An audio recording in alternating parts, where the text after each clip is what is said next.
Hello?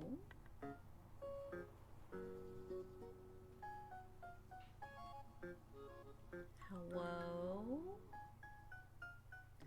Hello? Yeah, I don't know what happened there. Unsure if that was. Um, I also just wasn't moving. Um, Unsure if that was my internet or if that was Twitch. But it looks like I'm reconnected with full bar strength again. Oh yeah, I was just not moving. Okay. Twitch is still staying unstable, but it sometimes takes a second to update. So, okay. Hopefully that's good. Hopefully that won't happen again. Again, not sure if that was us or if that was Twitch. I guess we'll put a pin in that.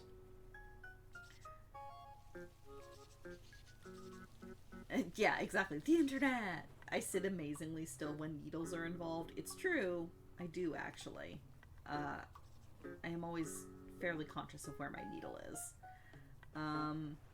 Yes. So as Glint is finishing this plant invigoration spell, Bram has a thought, which is that she's casting this invigoration spell on the entire chamber of mushrooms, which is fantastic. Also in that chamber with the mushrooms are the two, what we had called the caretakers, like the two violet fungus dudes that are kind of serving as the gardeners. And the thought occurs to Bram that those two guys are more plant than animal, to be honest. They are fungus creatures.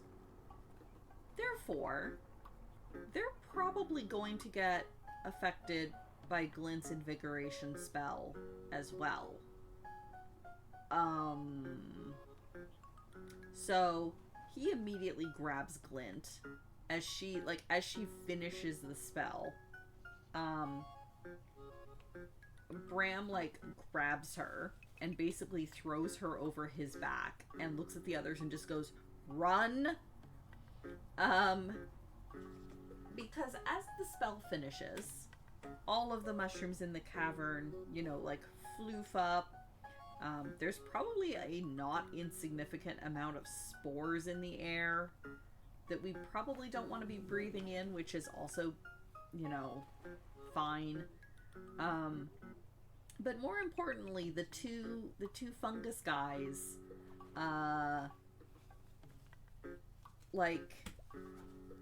expand and start, for lack of a better term, bulking up and incorporating parts of the skeletons and bones that are laying around, and just kind of, expanding into much larger violet necro hulks. They're still fairly benign. It's not like they're gonna venture too far out of these caves. They're just probably slightly more aggressive. And, we should probably warn the brothers of, oh no, definitely don't go into that part of the cave system. It's fine, the Necro Hulks probably aren't going to try to like expand their kingdom or anything. They're not like gonna venture out and hunt the brothers down. But maybe don't go near them.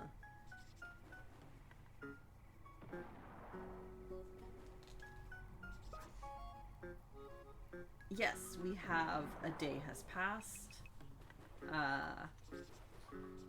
She improved the security guards. I mean, maybe the chamber they're in is kind of out of the way, but you know, it's yes, she improved the security guards. Yes. Yes, that's exactly how Glint would see it. It's true. So, we say goodbye to the Rockseeker brothers, leave them to their work, and we head out of the cave system. Before we go, Phalar uses the sending stone to send a message back to Celadar. I can actually get the exact message. 1 second.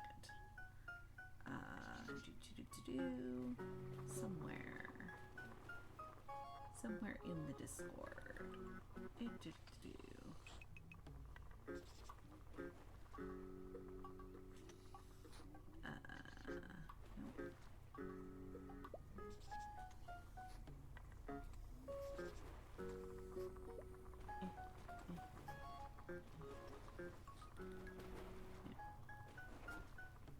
Have secured Forge, Black Spider dead.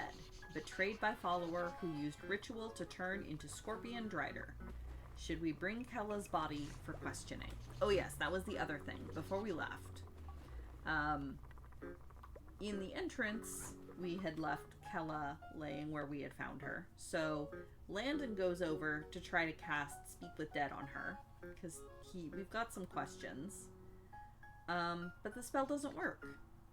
Which means that someone has already cast Speak with Dead on her in the last little while. Which we intuit out to be probably the big old bugbear with the mace, that was also a cleric that we killed, has already cast Speak with Dead on her. So it will not work again for about 10 days-ish. So Phalar does the sending to ask, you know, okay, should we bring Kella back with us?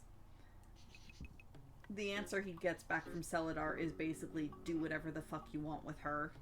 I don't care. Wouldn't a Scorpion Drider be a Draupian? Which, sure, we'll go with that. And, you know, just general Celadar grumpiness.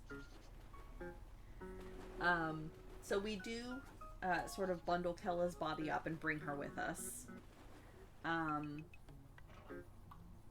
And kind of stash her in the cart. And I'm gonna say we were probably smart enough to like wrap her in some kind of a tarp or a blanket, considering that decomposition is gonna start within the next 10 days. We have a tarp budget, right?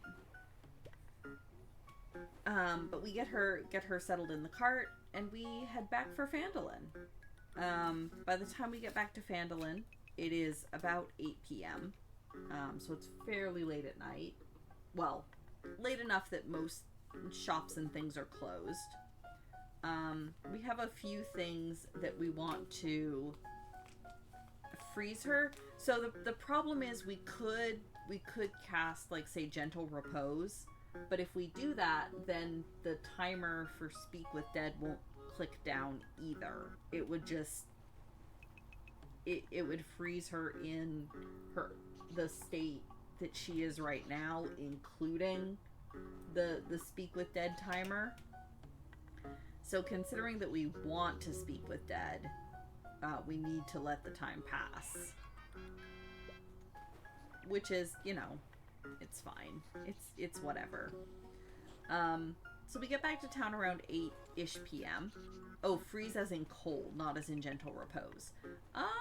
We could. I don't know how we would manage that, though, in a world without refrigeration. Besides just, like, continually casting something like Ray of Frost on her. which seems like it would be real hard on Landon. It's not like we have a convenient icy mountain within easy walking distance or anything. You know what? It's fine. We'll go with this. We are not a party that's great at planning, okay? This is pretty good for us. When we get back to Phandalin, we have a few things that we want to take care of, but it's too late in the evening to do those now, so we just kind of head for the manor. When we get in, we pass through the garden and kind of wave at the gnome that has been caring for the gardens for us. There are a few jokes of, oh hey, it's a garden gnome. Yeah, a large white dragon friend. We'll just go up and ask Cryovane if she wants to take, hold on to Kella for us for a week. And then nicely give her back to us. When we head inside, we head for the common room, because it is, like, roughly dinner-ish time. And we find this kid, by kid I mean like 19, 20-year-old, that's, like, scrubbing a pot out, clearly having just cleaned up from dinner. And he kind of stares at all of us, just in from the road, still in all our armor, and just kind of goes, were you looking for dinner? Do I need to make more? And we're like, no, it's fine. We're looking for Celadar. Do you know where he is? And the kid's like, well, he said something about he was expecting company, so he was gonna go take a nap first. So we're like, okay, cool. So we go to see Celadar. It turns out he is indeed asleep. When Phalar knocks on the door, he's like, Benny, go away. Just clean the dishes. How hard can it be? It's not that difficult. We've been over this 100 times. And then Phalar's like, no, it's us. And Celadar just kind of sighs and lets us in. And is basically like, okay, how many dragons did you find this time? And we're like, none, probably. Kind of filled him in on stuff, and let him know that so before we left, Gundred had given us a letter to pass on to Celadar, which we do pass on. Celadar reads it and is like, ugh, he's asking for more security. I'm going to have to, send a message up to Neverwinter to be able to see if I can get some more help. Yeah, it has been 8 days since the last new dragon sighting.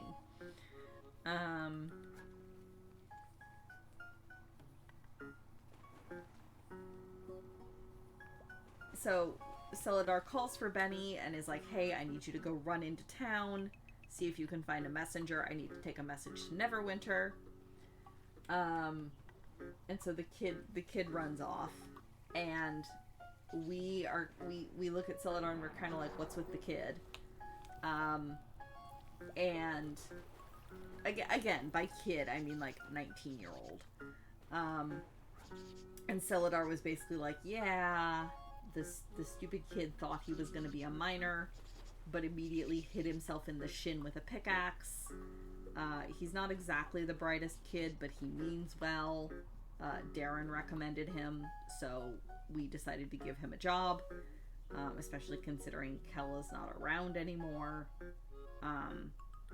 So he's basically just like the cleaning boy kind of thing.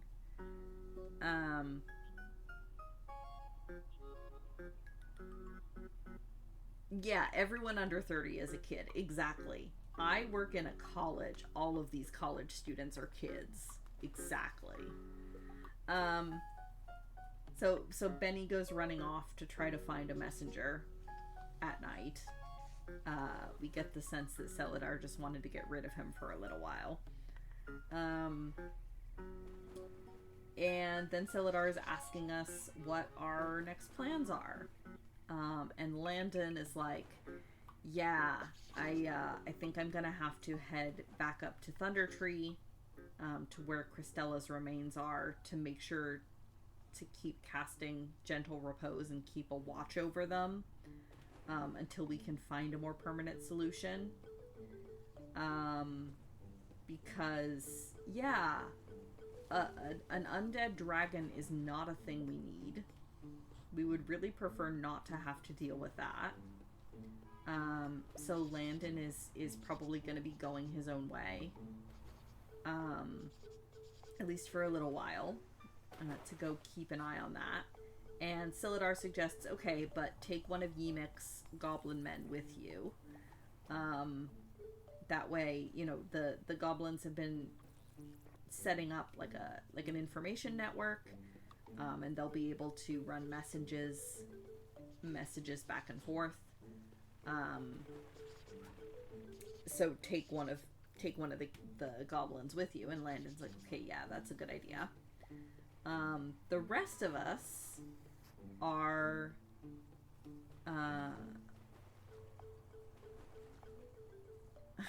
also, for the record, I'm not sure leaving the giant violet fungi that were absorbing bones was a good idea. I'm sure the brothers will let us know if it becomes a problem. Yeah, absorbing bones is just a regular mushroom thing. It's fine. I'm sure the brothers will let us know if it becomes a problem. Maybe they'll hire us to come back and clean up our own mess. That seems fine, right? The rest of us are like, well, we don't, like, so Cryovane is a problem, and we know that she is aging faster than normal. But, and we do know where her lair is, but her lair is like 3/4 of the way up an icy mountain, and we know she's not always there. In fact, it could be that she's hardly ever there, considering how often she's spotted flying around the countryside. So we need to take care of Cryovane, but we don't particularly want to go climb an icy mountain to do so. And it could be more beneficial to go take out the blue dragon and the green dragons, and hopefully, potentially, at least some of the kobolds that are probably hanging around, rather than trying to, go straight for the white dragon. So that's kind of what we're thinking, because Lash is here specifically for the blue dragon anyway. That's why they walk 10,000 miles. Yeah, she's up an icy mountain, and we don't wanna. It's cold up there. It would be so much easier if she came to us. Probably. So we're like, okay, we'll head for the blue dragon. So that's kind of our next goal is we're gonna head for where we left Sparkbringer on the coast. Just think of it this way. Imagine showing Lashant the ocean. Oh, that's true. He's probably never seen an ocean. In fact, he's almost definitely never seen an ocean. So yeah, so we're taking another long rest. As we were bunking down to take the long rest, Phalar, because he had promised that he was going to reveal kind of why he wanted this art blade, tells us a story about how long ago, thousands of years ago, far away to the east, I think, one of the directions, there was a huge forest inhabited by a elven civilization, and they created 3 magical blades. one that was the King Blade, one that was basically the King Blade, the Warrior Blade, and the Art Blade. And over time, all three of them were kind of shattered and lost. But the Art Blade was wielded by one of Phalar's ancestors. And these blades are like extremely magical. They choose their wielders. Like the sword makes a decision of if when somebody picks them up, the sword decides if they're worthy or not. And they can only be wielded by elves. And the Art Blade used to be wielded by one of Phalar's distant ancestors. And so Phalar is kind of on a quest to find the pieces of the Art Blade.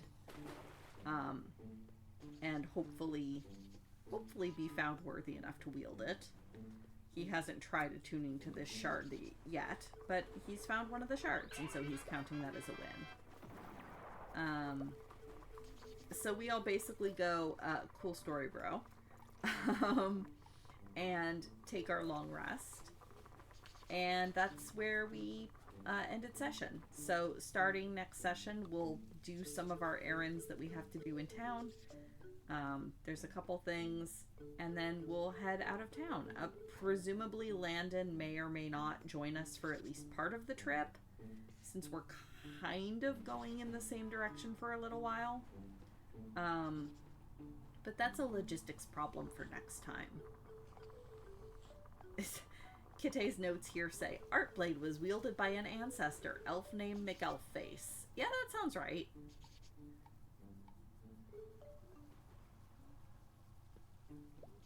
Yeah, the third smartest member of this party is the pet slime. We're not a high int party. It's fine. Oh, hey, yeah, I read those books. Those are good books. I love Diane Duane. I believe they're Diane Duane books.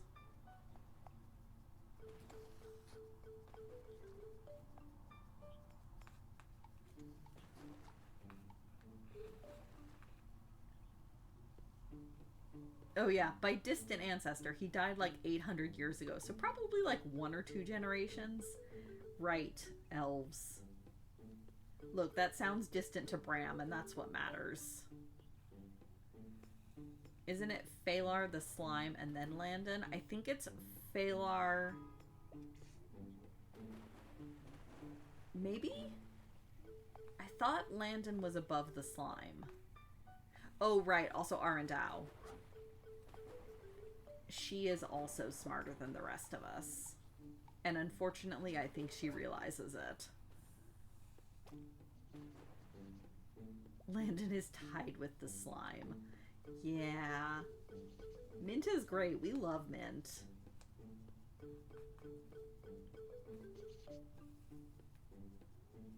It has also been pointed out we don't technically know what species the skull inside Mint is.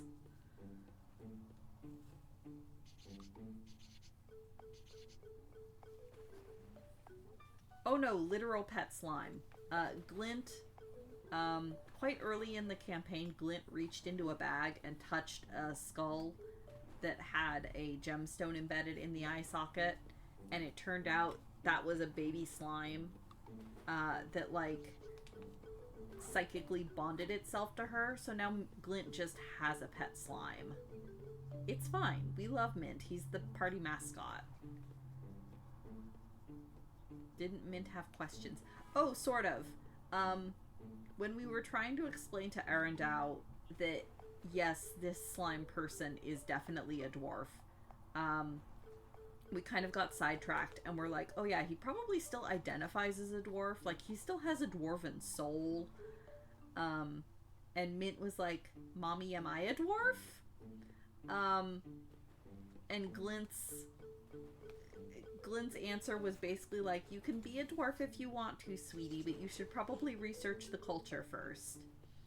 To which Mint was like, eat dwarf, be dwarf. Got it.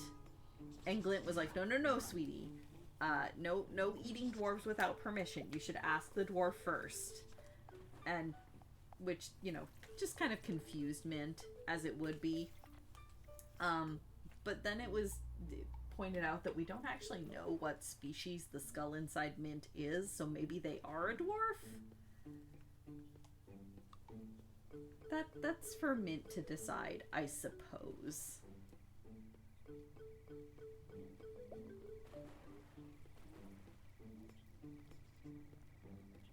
Oh yeah, crap, 14 int is probably enough for Mint to have an existential crisis. Crud. I'm sure it's fine. Maybe you should start teaching Mint to be a tabaxi.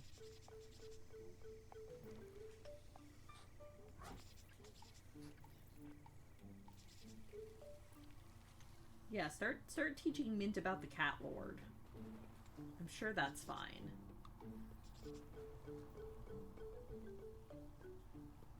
I mean, so Mint consists of... Mint is a gelatinous ice cube with a skull inside and also 2 chicken bones because Glint has fed him a couple chicken legs. And it's been determined that they definitely use the chicken bones to, like, emote as, like, you know, angry eyebrows or, you know, happy eyebrows or whatever.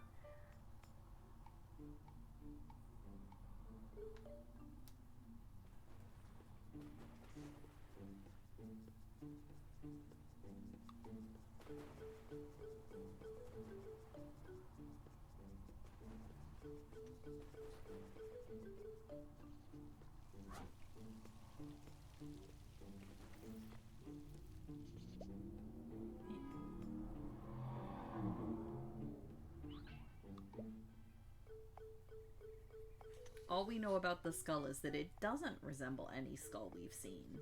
True. That's true. So maybe not a dwarf.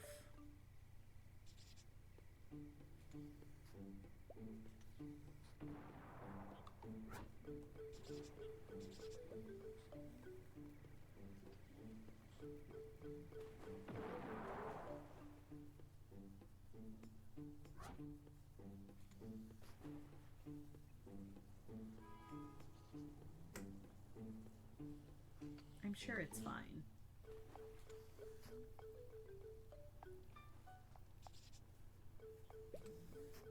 But yeah, so that was our session. So we are going to sleep in Phandalin.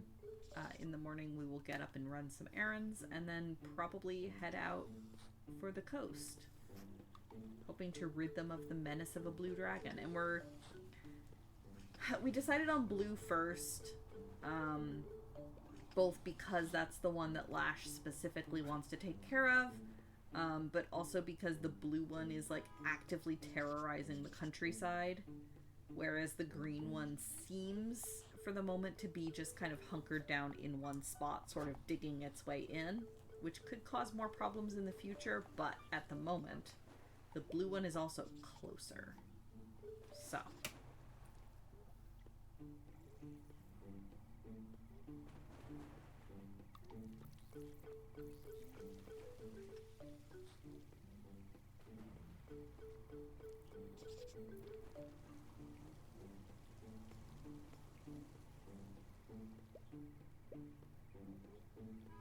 yeah, the blue one actively wants to eat us specifically. That's true. It doesn't seem inclined to venture too far inland, but, you know. Yeah, that's true. Also, something that Kite set up in real life months ago didn't happen because they rolled a 49 on a D100 with a difficulty check of 50. Off by 1.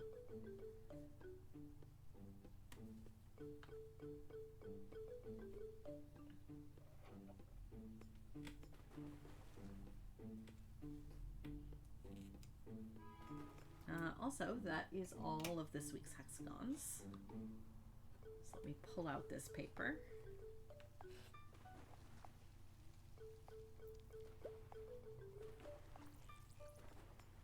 Yeah, I'm sure that message was nothing important. It definitely wasn't Light calling for help or anything, probably.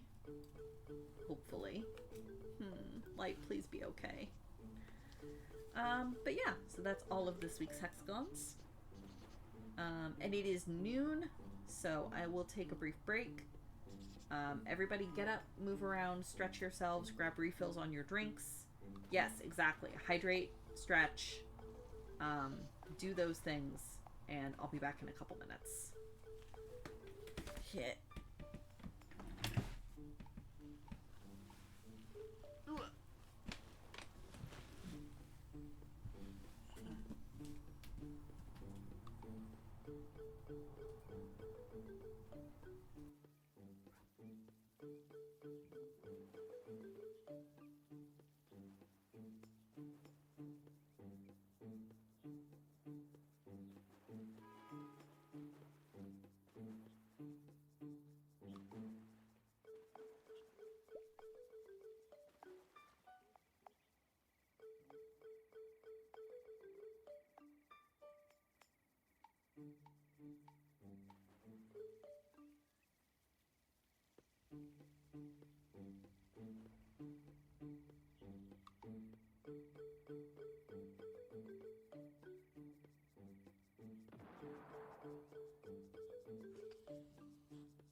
There we go. Believe it or not, all of those pictures are all of the same cat. Those are all Sasha. Eh.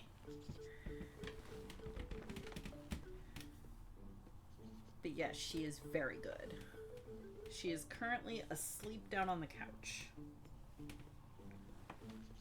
I went down and petted her, and she kind of went, "Rrr," and then wheezed at me.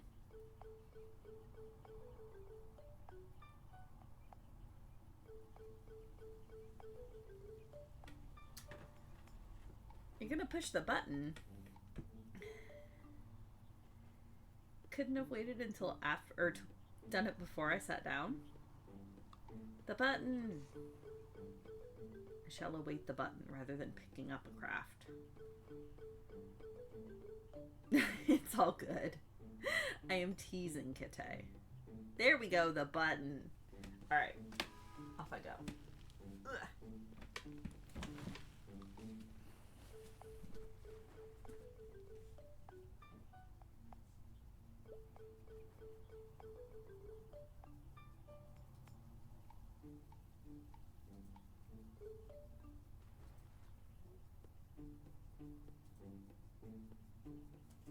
The button.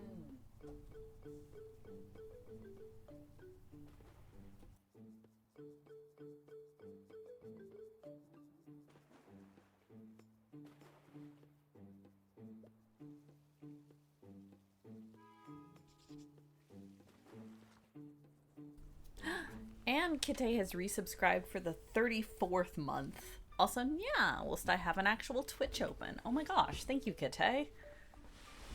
Excellent. All right. Let me pull chat up on my phone.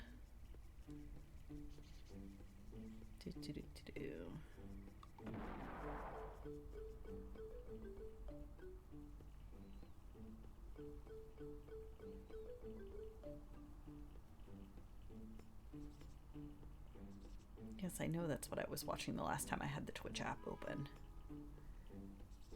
There we go.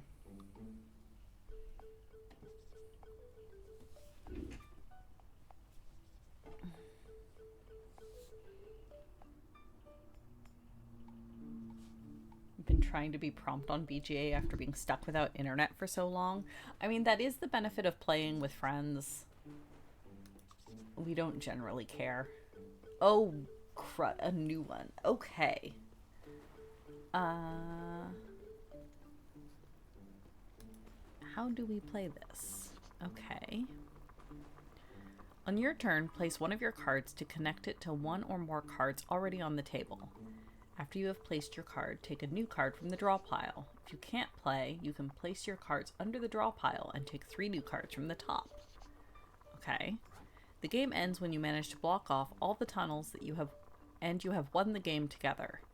If one tunnel remains open after all cards have been placed, Bandito escapes and you all lose. Oh, okay. Oh, I see. So we have a bandit.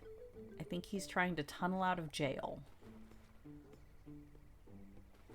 So we need to try to block off all of the tunnel exits cooperatively. Neat.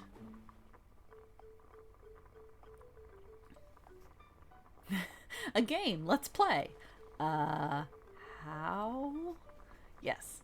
I think I want to go with this one, because this will take both of those 2 exits and turn it into 1 exit, which seems beneficial. So let's put that there. Okay. Next. Not sure what the flashlights do. Okay, Ticket to Ride. This is good.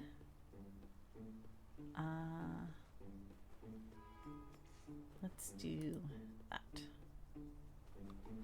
Hooray! All right, we're getting places. Next.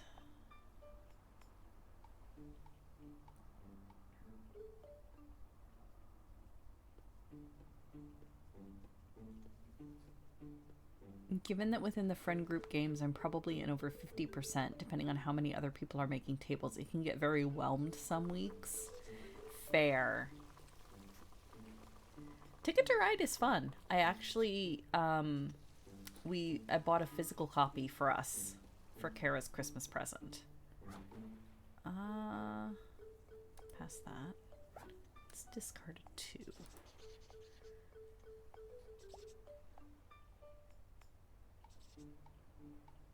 Yes, Go Fast game. I'm in several of the Go Fast game. Okay. 2 cards to my crib, huh? Ooh.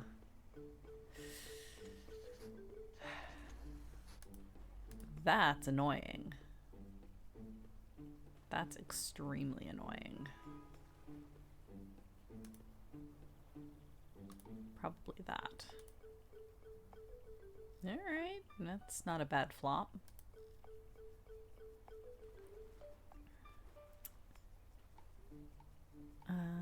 There's a lot of cribbage and koi koi in my pile, just as a warning. Let's do that. Speaking of, pick up the rain, the clovers. Goodness. Deer is still in play somewhere.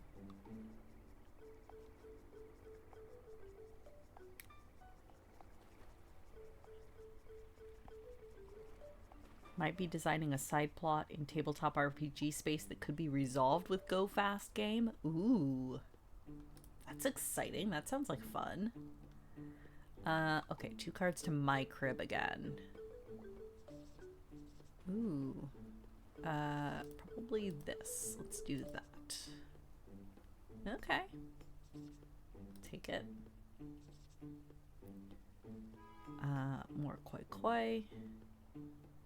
Probably the blue ribbon.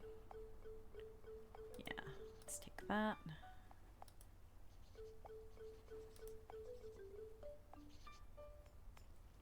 Right, okay. This one. So in this chapter, we want to try to surround all the bandits. Because you're penalized if you don't.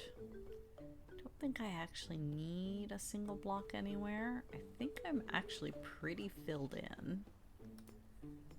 So let's put that, I guess, there. Yeah, that's probably the most sensible. Ooh, that's also useful.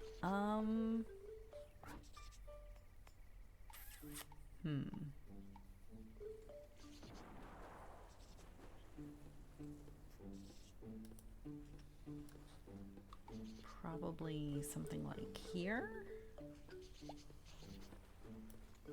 Sure.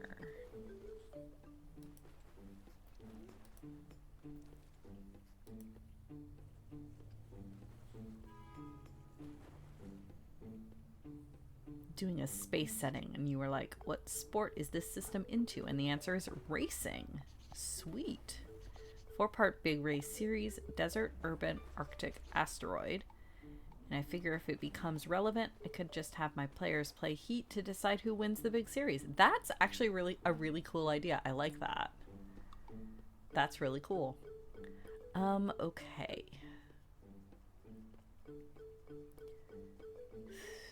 All right, so I have 39 monies.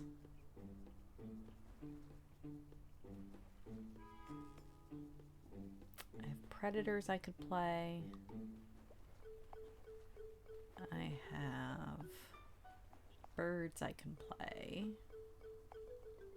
I have tardigrades I can play. Which is probably better to play sooner rather than later. So let's put that down.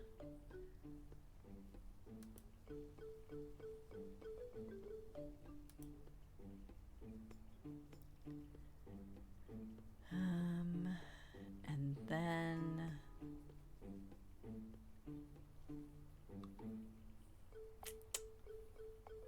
ooh, I have so much stuff I can do.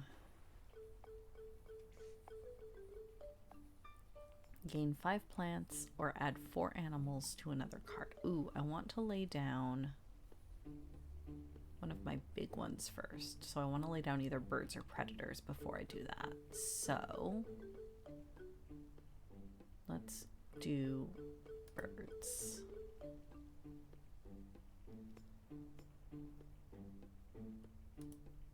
Plant production.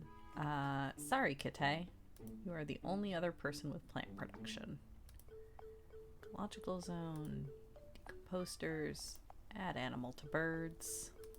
Confirm. The animals and microbes track doesn't win me many games, but man, it feels satisfying. And actually, it's not doing terribly this game. I think I've gotten stuff out early enough. I might be on a good track.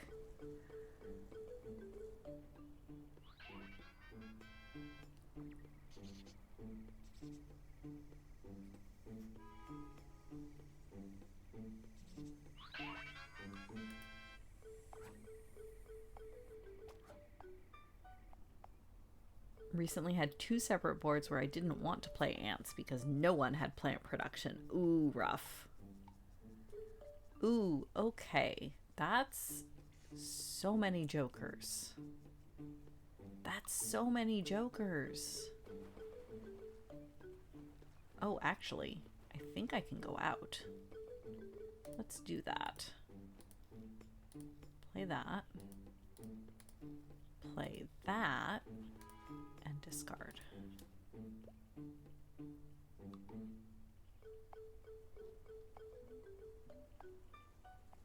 I mean, not that I'm winning, but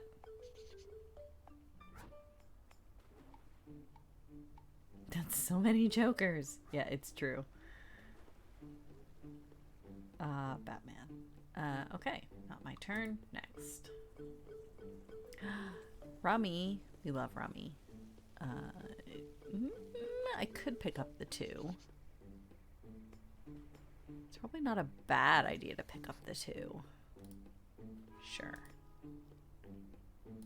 Lay the 9 down here. And discard the queen. Sure. Next.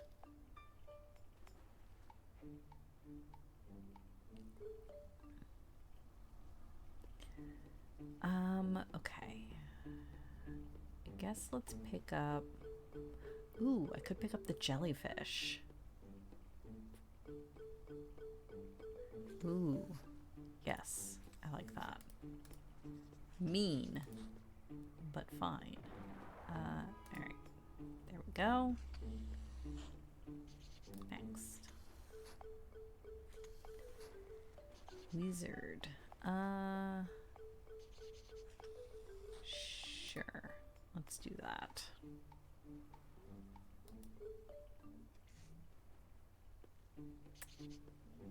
Okay, so draw a clover. That's not a useful clover. Thank you, though, I guess.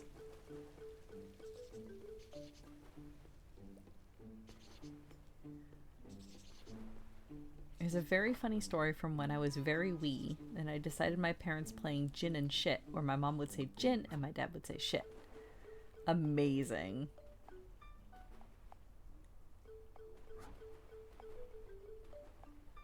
Yes, the name of the game is Gin and Shit.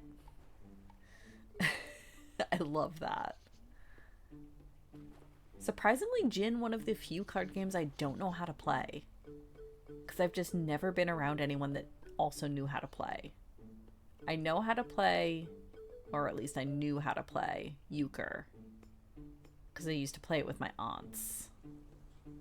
Mostly know Gin Rummy, yeah. That's probably the only version of Gin I would know too. Dice, please. I guess let's try for a straight. Oh, hey.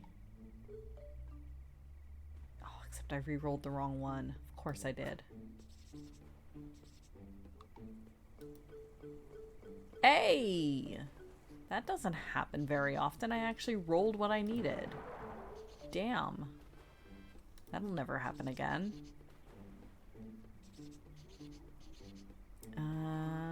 Well, I guess let's try that again.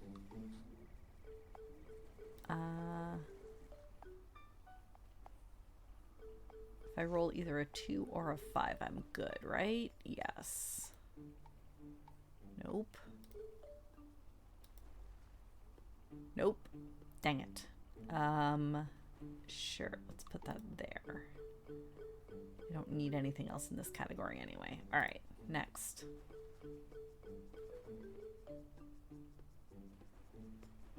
Want to relearn 500? 500 is, I believe, the version that's here on BGA. I could be wrong. But I think that's what this is. Once we get back around to a table, I'll check. Okay, so I need to... Okay, so this is a brand new game, so I can pull basically anything. Wild color this round is purple. I've already got some oranges. Let's grab these then. Confirm.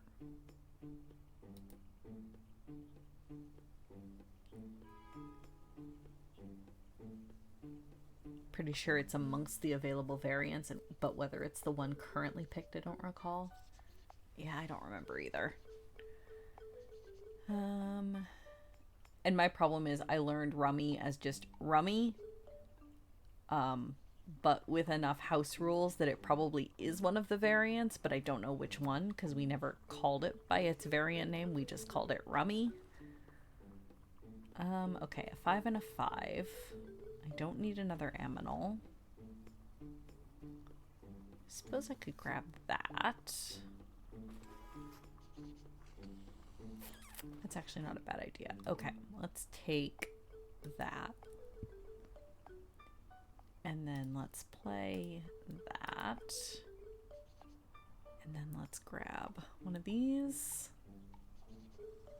I think. Actually, let's grab that. All right. Next. The variant we play on BGA that's just called Rummy is what Kitsune knows as Gin Rummy. Okay. Oh, right, this game. Ooh, okay. Have I figured out how this works yet?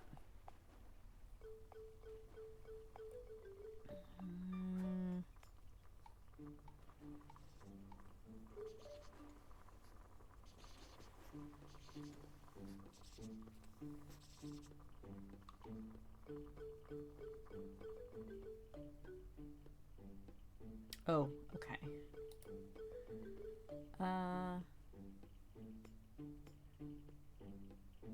It looks like we have enough pink paper symbols in our collective hands to activate tax haven regulations. In fact, we have one more than we need, so we could discuss which one to keep and not tuck. Ooh, right. Okay, so that's this. And also this. And also this. I have 3 of them. I'm gonna come back to this later. This is too much brain power for me to do on stream. I think I need to read the rules again.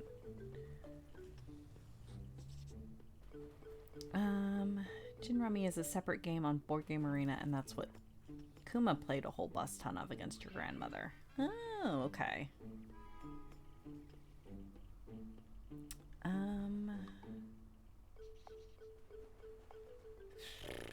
Okay. Place 1 objective card in the negative side, and the rest will remain on the positive side. And the difference between the negative side and the positive side is your score. So basically, I want to try to place one on the negative side that I think is going to score very low. Okay, so this currently is just 22. This currently is 15, 30, 45. This currently is 5, 10, 15, 20.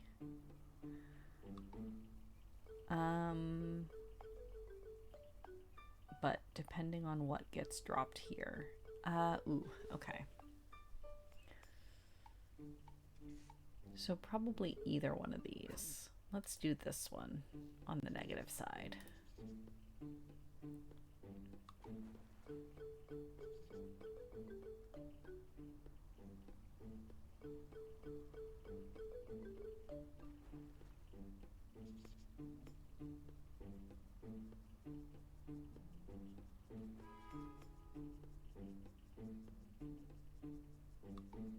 Yeah, because the one on the negative side counts as negative points, so you want that one to be one that you don't score. Which makes sense. Okay. So I know better for next round.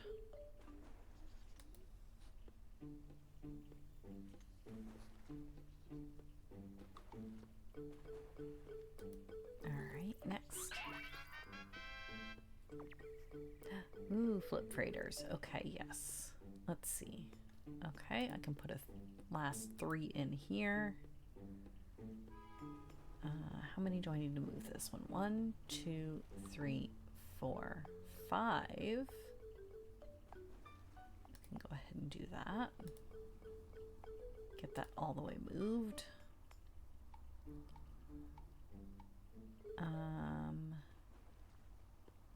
The 2 don't have anything.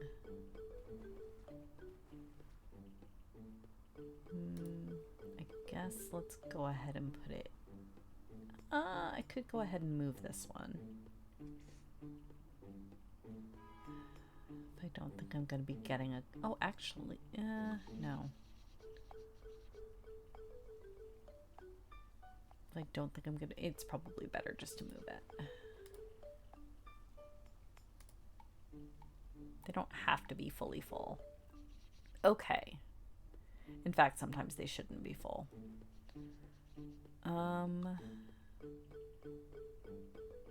5, a 6, and a 5, huh? Actually, so let's put the 5s here. Get that one.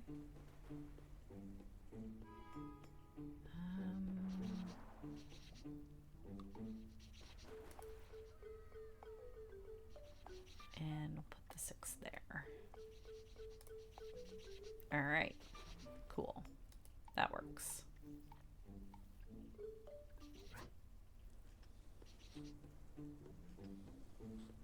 Keep getting given goal cards that are unlikely to score about 0, and it makes it really hard to predict anything. Yeah.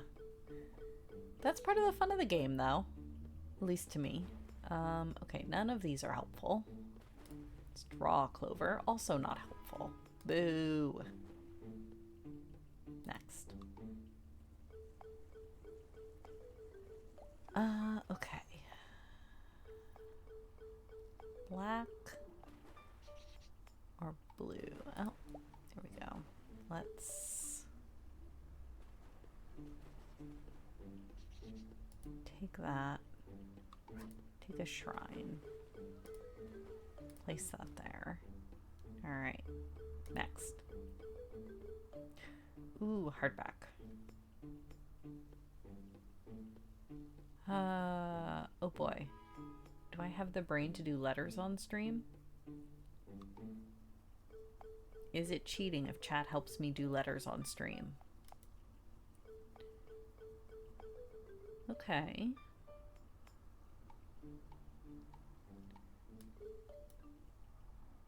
Rain. We have rum. Not cheating if we're bad at it. Fair. Rum raisin. I only have 2 more ink and it'll be an A and an E. Is that helpful?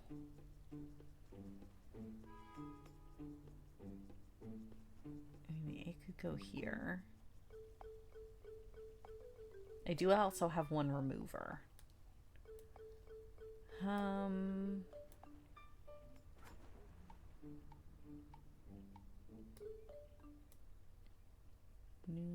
Actually, no, I was hoping for the E first. Okay.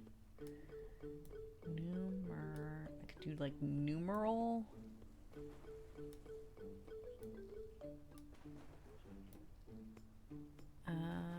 That might be my best bet.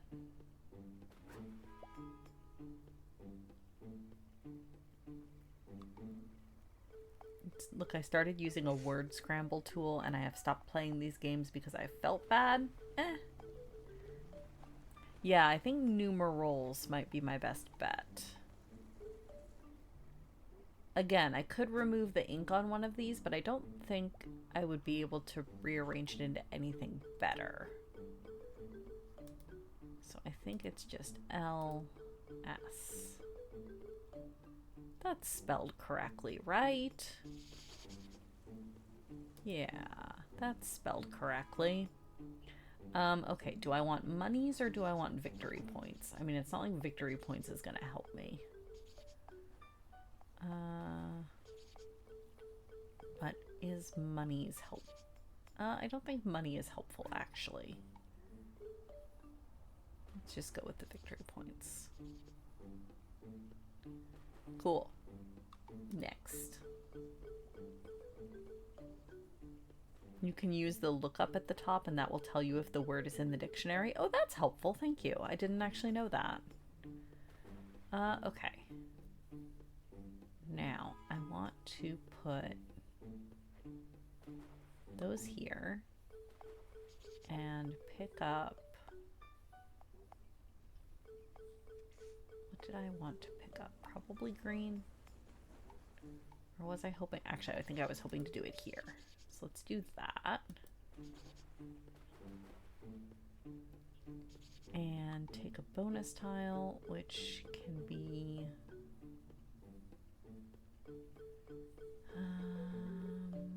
oh, actually, let's take orange. That works. Okay.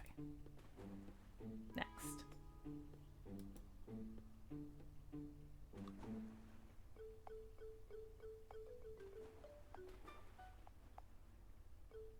Also, your already locked in word for the next round of the game is sloganeering, which took you a good few minutes to find after getting some real bad draws. Oof.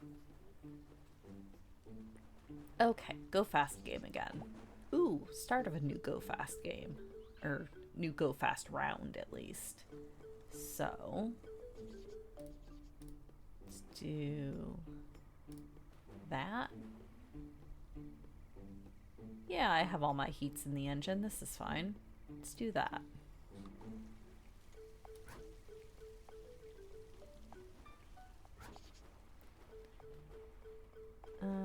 Okay. So we're at 3.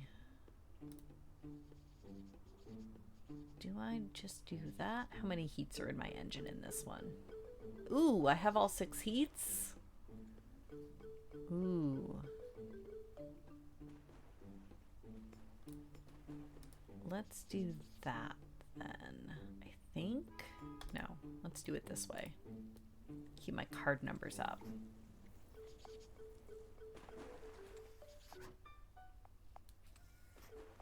Yes, let's do that.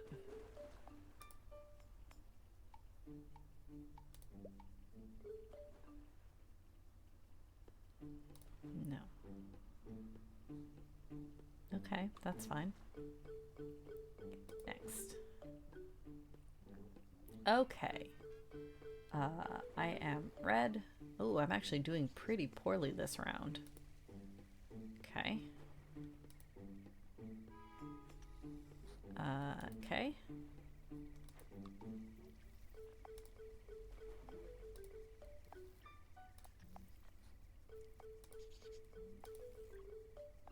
Okay.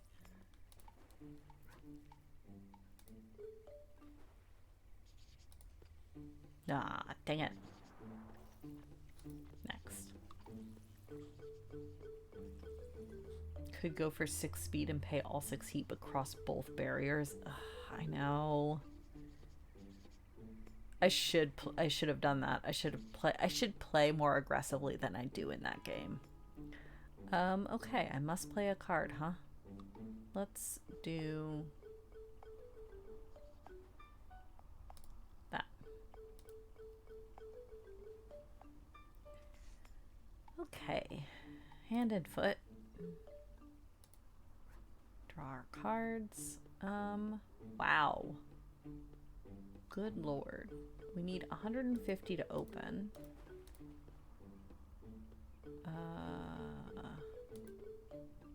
Okay. Yes, actually, this works.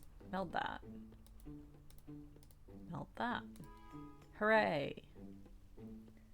And then discard that.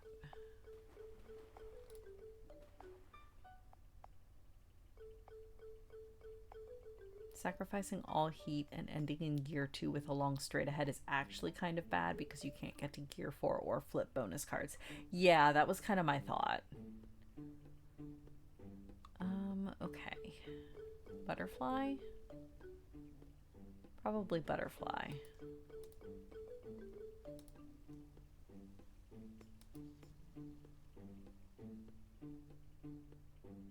Might have done 1 and 3. I thought that's what I did. I think I played the 1 and 3 so that I'm already in gear 2. I thought I did. I started to do the 4 and then I think I had that same thought and went, wait, but gear 2. Okay. I guess let's play the 8. That's fine. Oh, right, this thing. I guess that goes there. I sort of have figured out how to play this. Not really, though. It's fine. Okay, Neumes. Neum. Cool down a heat. Use that heat. Neum. You know what? Yes. Get rid of those. Oh boy. Alright, that's fine. Next.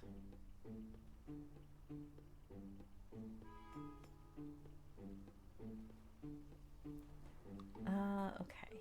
I am blue. I have... Actually, let's... No. That's fine. Let's do this.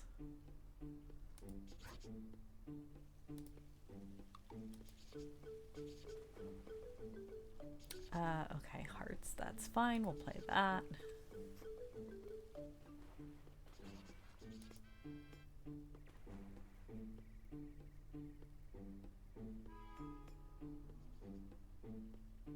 Currently in a thought mode with heat where I don't discard unless I have to.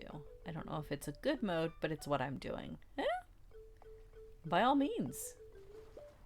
If you find a strategy, try it out. See if it works. I'm very bad at Railroads game. I get too focused in one little area and forget that routes are a thing. I should pay more attention to major lines. But I get focused on, like, but want to make cubes go places.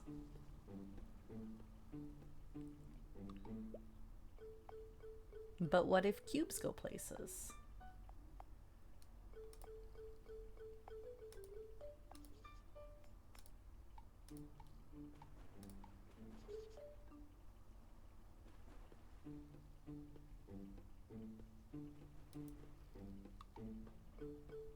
Ooh, I like this one. I probably should not play this one on stream though. That's a fun one. It would be a very good in-person party game, which I'm sure is what it was originally designed as. But yeah, probably not one I should play on stream. The major lines worked out less than I hoped on the Australia map for your particular plan. Fair. I always forget they're a thing. I work on, like, building up my one little region to try to get, you know, get some money and get my engine upgraded, and then by the time I can start building out, I forget I should. So I end up with, like, a hyper-focused tiny little area that scores me no points, but I feel very satisfied.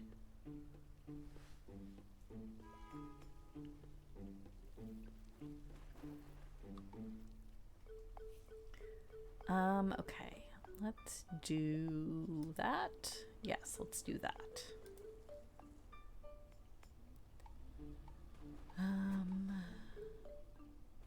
Sure, I'll play that.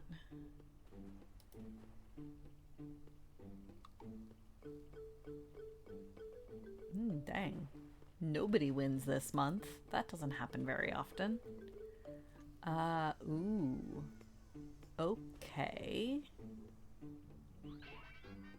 This is an opening deal. I guess we'll grab the dragon. I think it's technically a phoenix. Yeah. I've always called it a dragon, but it is technically a phoenix. Next. Some of the arts make that more clear than others. Let's do that.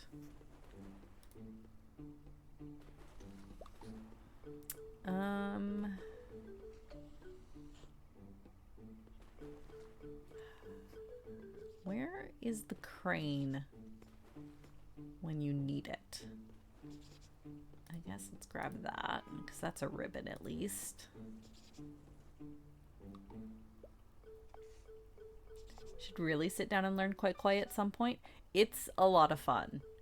And it is fairly simple to pick up once you've actually... The hardest part about it is remembering the different scoring combinations. The actual gameplay is pretty simple.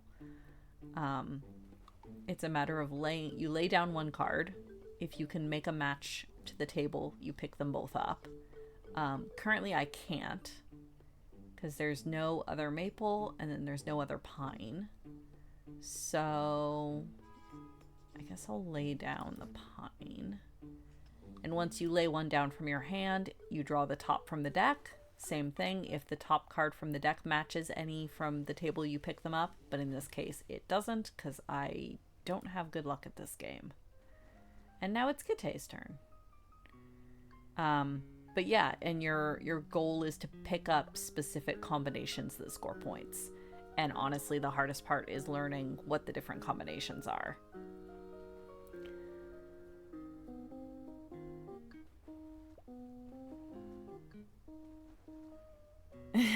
Step 1, learn what the Yaku are. Step 2, learn the difference between the February and the March arts.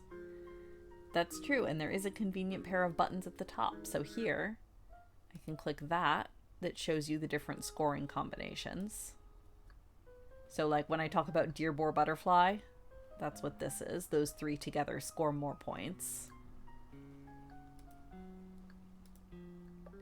And then we have the month list that shows the different arts. Depending on your rule set, these might also score points if you have all 4 in your hand during the matching month. And you can see what month it currently is right here. Typically you play 12 hands, 1 for each month of the year. Step 0, don't have ADHD. That's fair. Oh, I wasn't specifically trying to teach you at this moment. You just mentioned wanting to learn, so I started rambling. There are actually a couple decent... Oh, god damn it. Why? Now it shows up.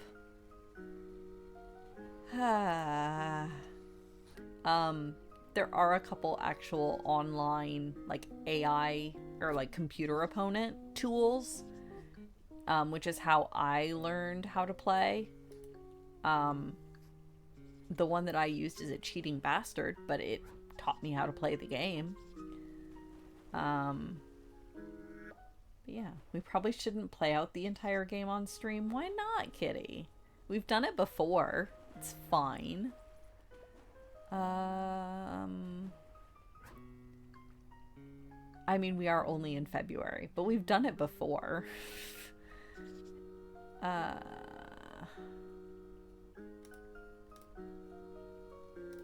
But no, you're probably right. I can flip to the next one.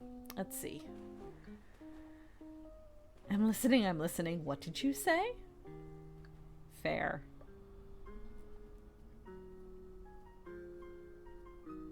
Yeah, no, that's the proper answer. Whenever you do want to learn, just ping us in board games. There are multiple of us.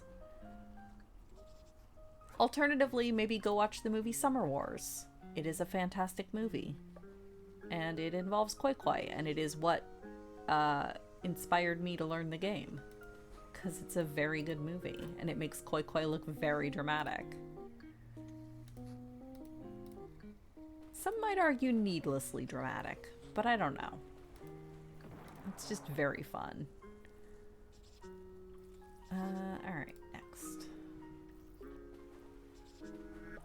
I mean, we can also just play out this entire game of Koi Koi.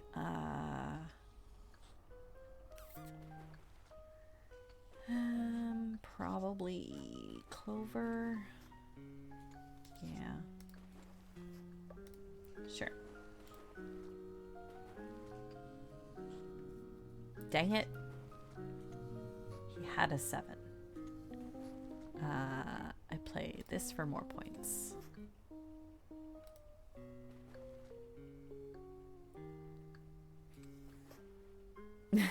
Very sure that if my hyperfocus ever decides it is time for Koi Koi, it will be time for Koi Koi. Yes, that is very fair. Let's play that. But yeah, it's a very fun game. Should still watch Summer Wars sometime. You've got it on your to be watched list, but then you haven't watched any anime lately because brain. That's fair. It may help that Summer Wars is just a movie. It's not like you're committing to an entire season or an entire series. It's just a movie, and it's a very good one. It's probably, if people ask me what's your favorite movie, Summer Wars is the one that immediately springs to mind. I love Summer Wars. It is a very, very good movie. Yeah, but I don't really watch a lot of media. Fair.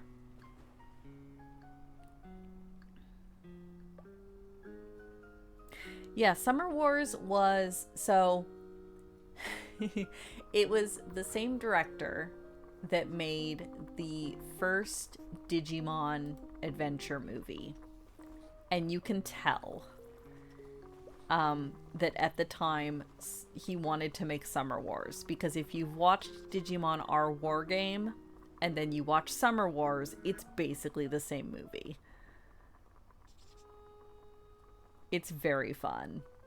It is literally like this guy wanted to write a novel and he wrote the fan fiction version first because that was all he could get funded at the time. And then a couple years later, he got the funding to actually make Summer Wars, and oh my god, it's amazing.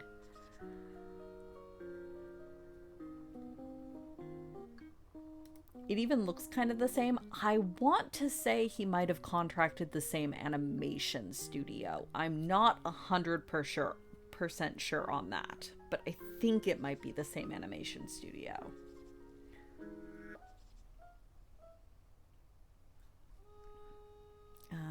What is his name? Why do I not remember his name? I need to...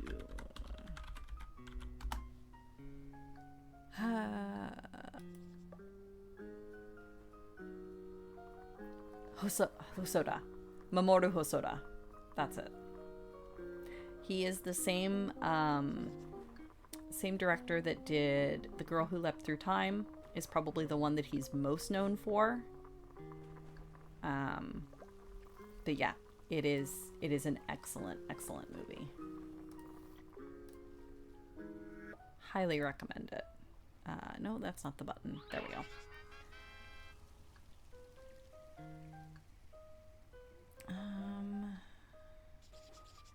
Right, Brain.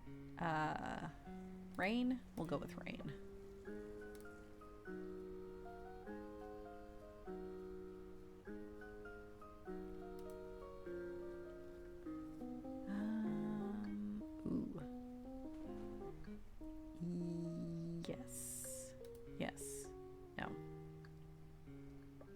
'I have to play a spade. Right. That is how this works. Clover? Clover.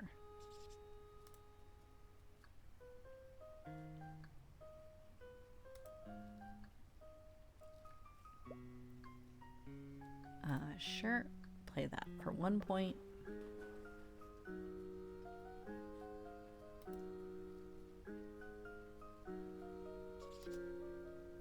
Play that. 8-point hand for Kite. Not bad. 5-point hand for me. And boo, 0-point crib. It happens. Alright, 2 cards to Kite's crib. Kite, don't watch. Rude. Let's go with that. Okay. Fine. Do that.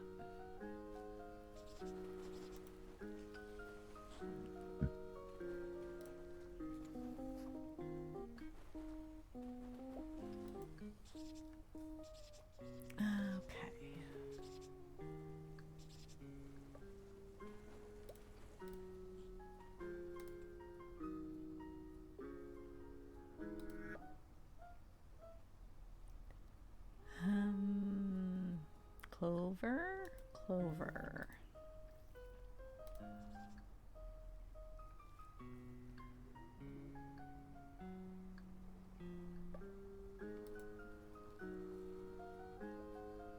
Ooh, goody. Pick up that bright.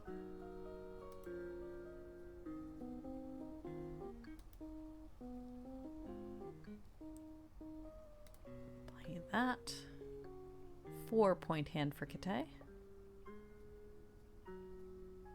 6-point hand for me. Could be better. 4-point crib. Okay. That's fine.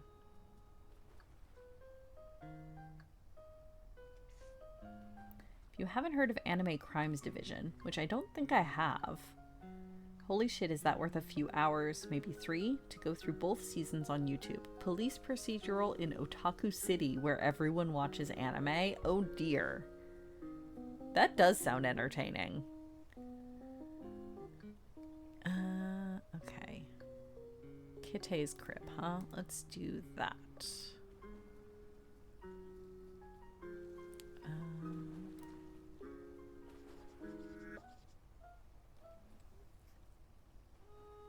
Starring Sun Wong Cho, aka Prosy D. Oh, dang.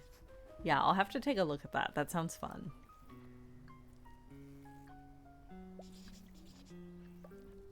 Okay.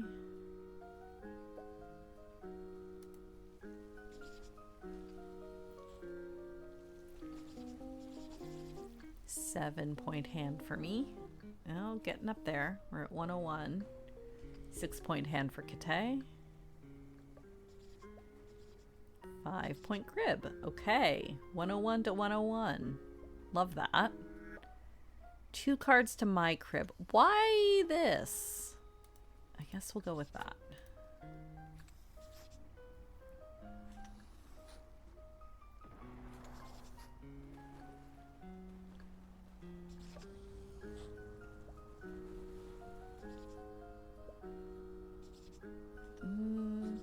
Sure.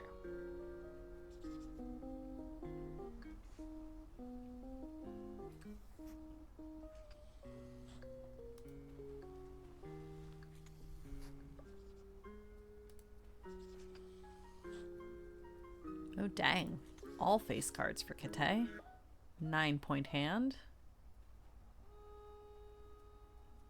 12-point hand for me. Okay, okay. Crib. Hey, got there.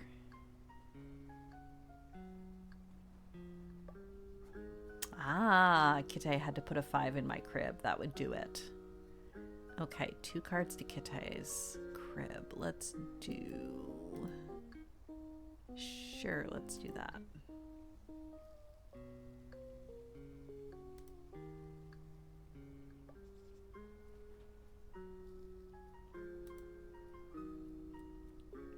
It's simultaneously incredibly dumb in a positive sense, and also the most efficient storytelling I've maybe ever seen. Huh.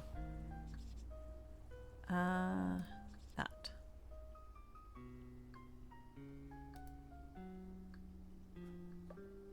Four-point hand.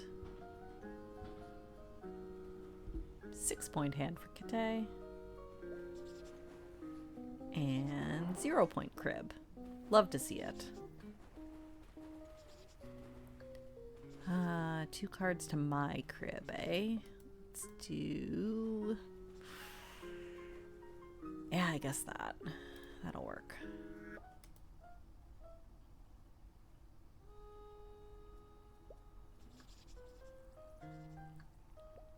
If I play quickly enough, Kitte won't be able to cheat because stream delay.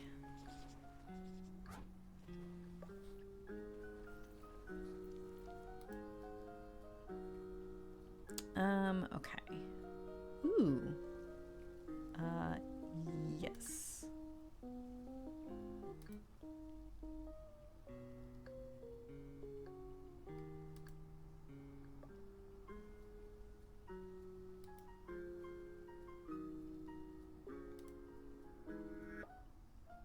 Mm, 8-point hand for Kitte. I think this is a different game of cribbage. It is. 5-point hand for me.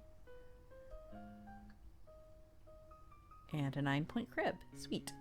Look, we like cribbage and we like koi koi, okay? In this friend group, we play cribbage. Gonna have to do maths on that cribbage hand? No.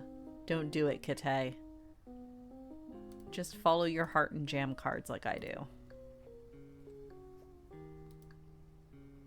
No maths.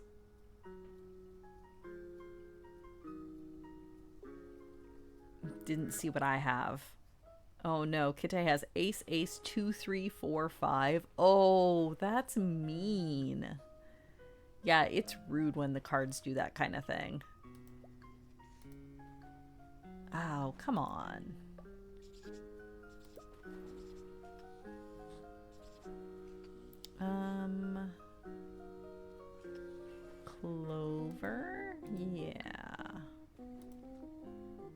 Oh, hey. Speaking of cards of the month, I have all of the July cards within the 7th month, so that counts as a Yaku on its own. Yes, let's koi that. I'm behind.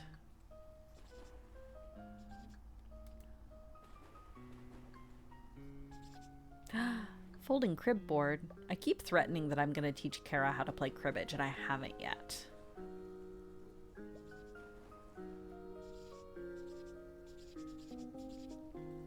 Partially because I don't have a cribbage board. I keep threatening to buy one.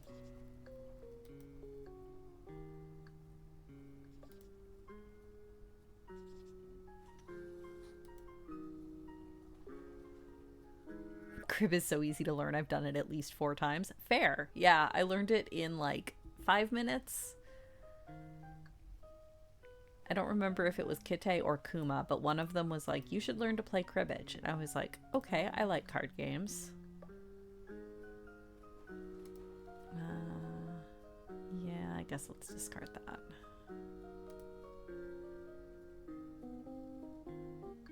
Haha.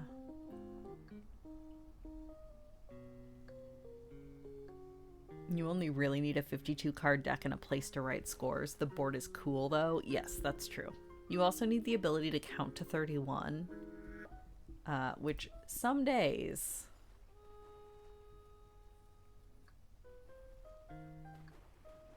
my roommate in college and I used to pass time playing Rummy just constantly. Burp.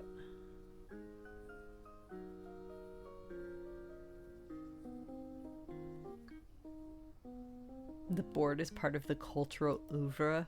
Yeah, something like that. Rude. Rude.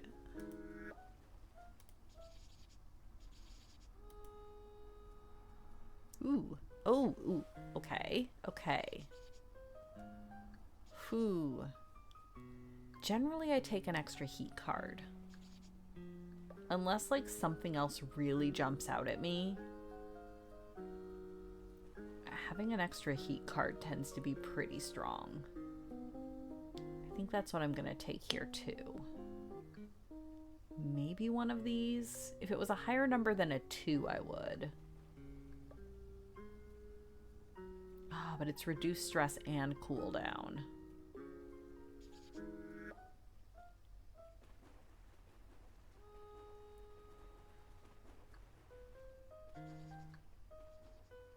What do I already have? Oh, that's a good question.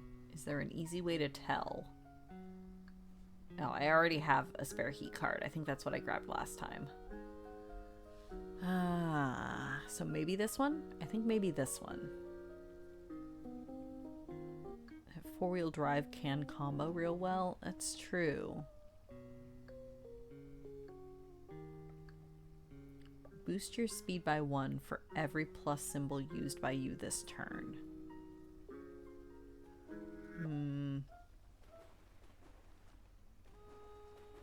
Yeah. I don't know. I still like these. Let's go with that. That's kind of my gut. Next. Yeah, wouldn't take it in this case, but if you have a lot of plus symbols, it can do wild things. That's fair. Kite has one deck, and it's the flip cards deck. Fair. You know what? Valid strategy. Ooh, ribbon. Take that. Ooh, and the boar. Sweet. Okay. The deer is still in play. I think I'm gonna koi this. So basically, I could end the hand now and score these points. But if I call koi, basically the multiplication bonuses go up. So I have a chance of scoring higher, but it also gives Kuma then a chance to steal the hand from me. So I'm risking the fact, I'm betting on the fact that he doesn't have anything that he can take in the next turn or two, and that I will. which is always a fun thing to do. No, not on stream. No, thank you. This game breaks my head. And not on stream. Okay, I think we're actually caught up. Sweet. Okay, yep, we're caught up. Thank you, friends. I want to go back to this scene. There we go. 1 second. Ugh.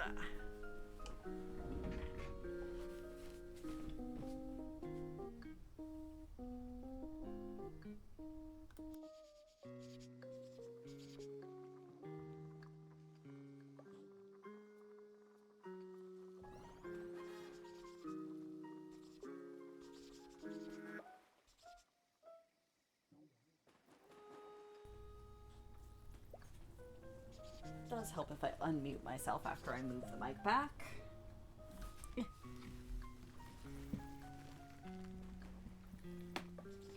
All right.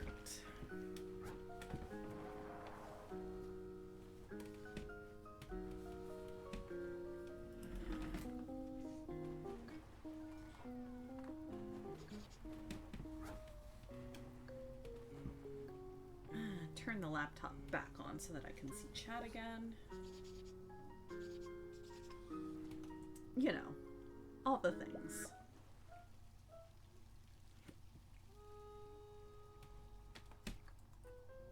There we go.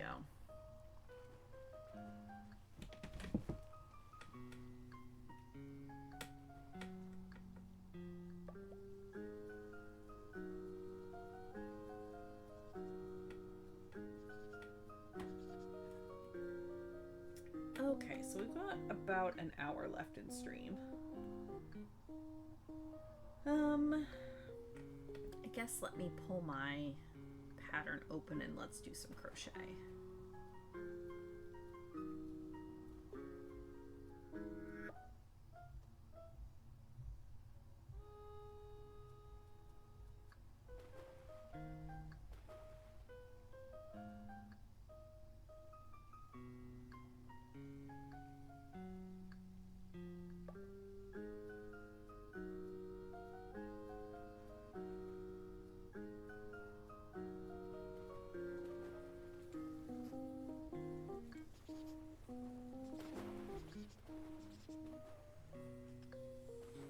Aha, Merlin has redeemed a hydrate and a stretch. Excellent. While I'm waiting for that to open.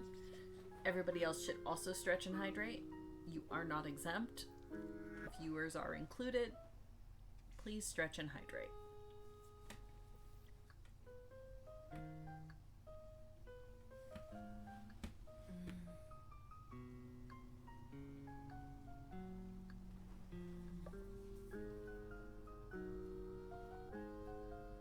Ooh, excellent. Thank you, Merlin. That is much appreciated. That stretch was needed. And then coffee.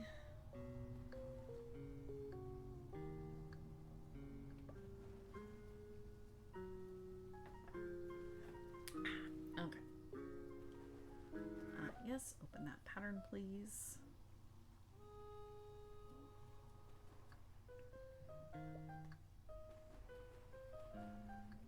Move it over here so I can still see chat.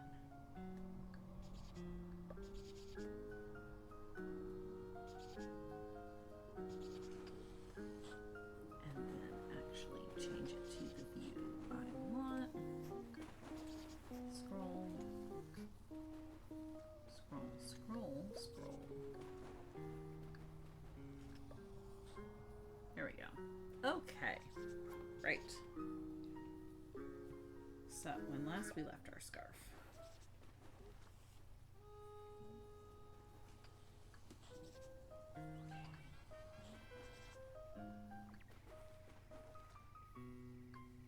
So we've had some diorite, had a little bit of iron here, we've had some dirt, we've had some gold, this is coal,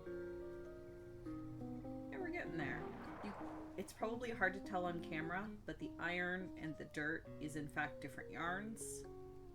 The dirt is more solidly brown, The iron is a little bit variegated, so it's a little bit more of a brown gray, which is what I wanted for the iron ore.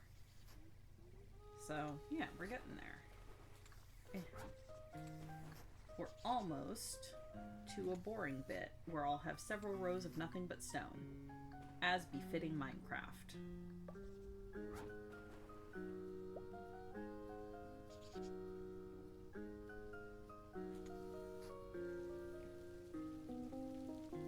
Yeah, and it's also a different texture of yarn, because this is an acrylic yarn. This is a mass-produced acrylic yarn that I used for the dirt. This is actually a hand-spun wool yarn that I happen to have around that I used for the iron.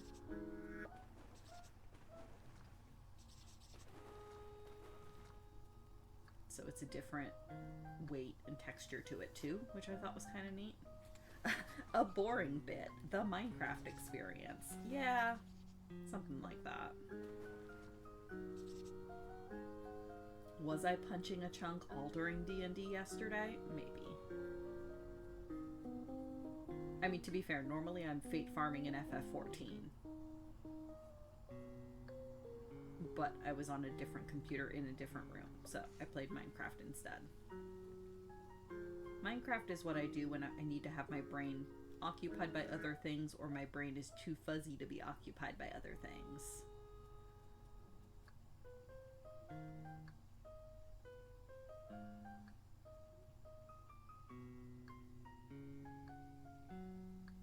The iron being a rarer yarn compared to the mass-produced dirt yarn is a good thematic fit.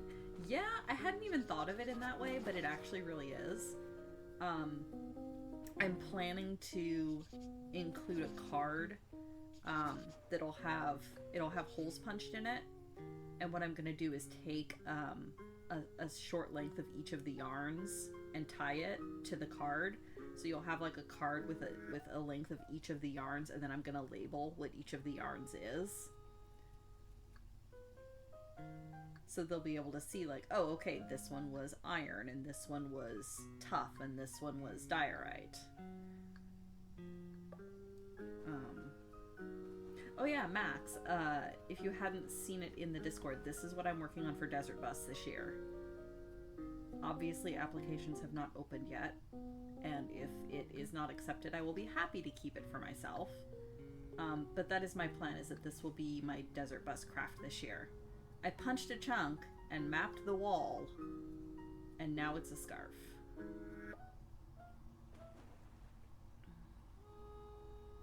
Yeah, so in Minecraft, I punched a chunk all the way down to bedrock and recorded what I found on each of the walls, and then I picked the most interesting one, and I'm making a scarf out of it, and that is, I'm planning to donate it as my Desert Bus craft this year.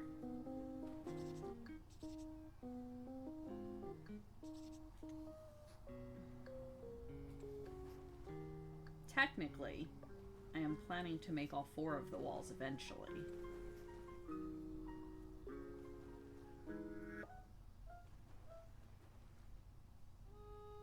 My vague plan is to offer to like one will go to Desert Bus. I'm keeping one for myself. And then my vague plan is to offer the other 2 as gifts to Erica and James if they want them, since they're kind of the 2 main punch-a-chunk people. And also Erica is prize mistress and deserves all of the kudos for all of the work that she does. But yeah, I'm planning to, and for the Desert Bus one, I'll include a card with a legend of all the different yarns, and I'm planning to I'll include a handwritten card that has the world seed and also the coordinates of the chunk on it. So if they want to create the world and go punch the chunk that is their scarf, they're welcome to.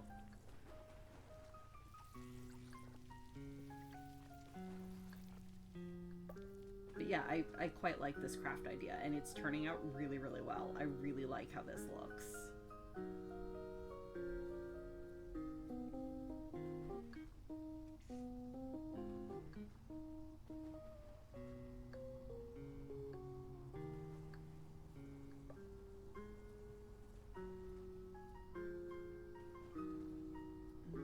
Yeah, that's right.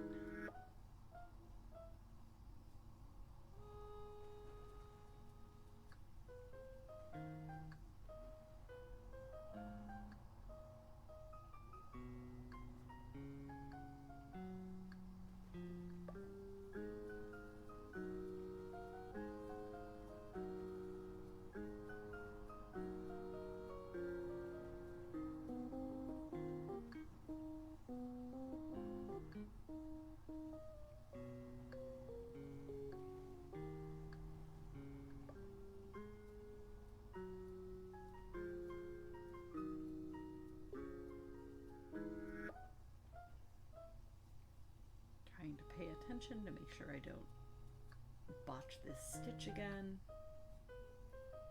It's fine.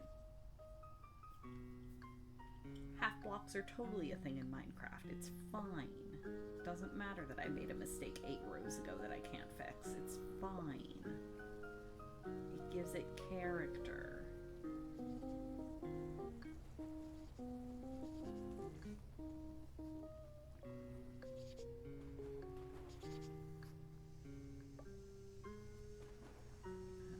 Yep, one more.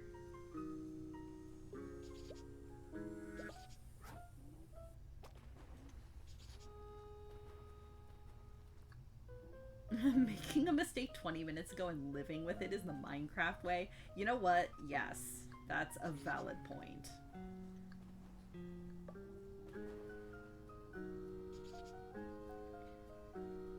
Oh gosh, which stitch?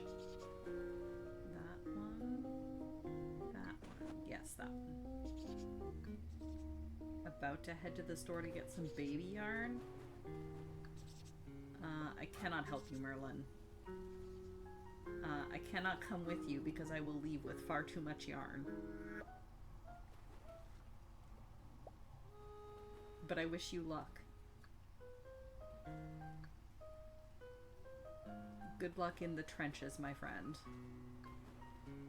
May all the yarns be on sale.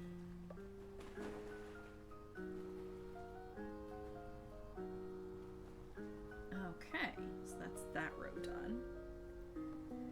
If you weren't supposed to buy yarn, why do yarn shops have yarn? You know what? That's a very good point, Kitsune.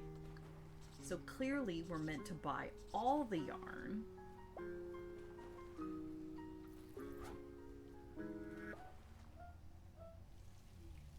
I'm taking a responsible adult to keep from overspending. Oh, good luck with that too. Unless they're also a well, I guess if they're also a crafter, then they probably don't count as a responsible adult in this case. Or at least they wouldn't for me. Come on, here we go.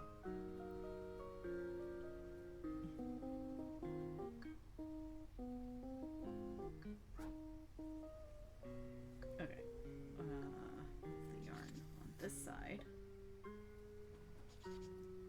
Damn it. Come on. Behave. I look forward to them surprisingly becoming a non-responsible adult, right? You get confronted by a craft store and it's just like, ooh, but I could do this. But I could become a crafter.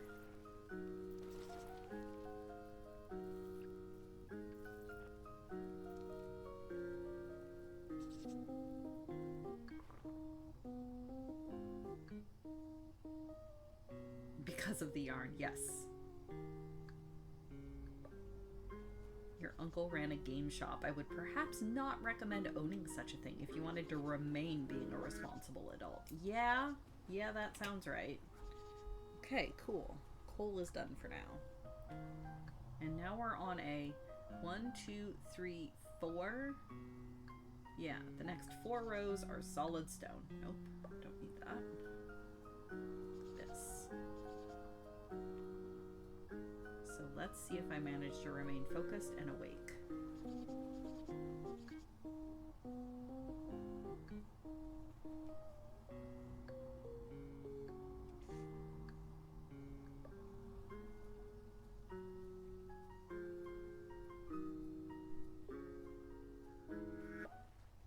But yes, good luck at the craft store, Merlin. I hope you find soft and lovely yarns. No, come on. There we go.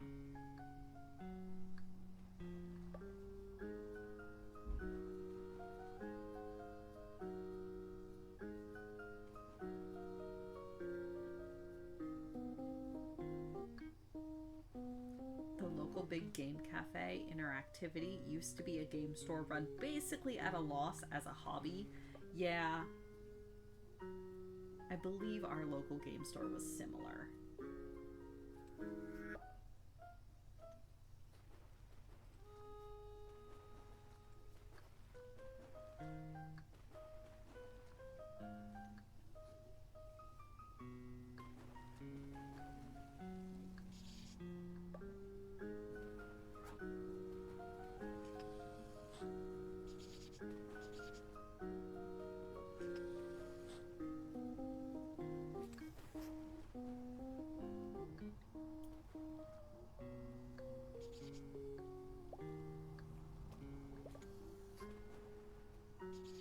after that, I think a literal decade or two, he finally partnered up with some people that actually know how to run a business, and it's wildly successful. Oh, that's great. I'm always glad to hear of local game stores doing well.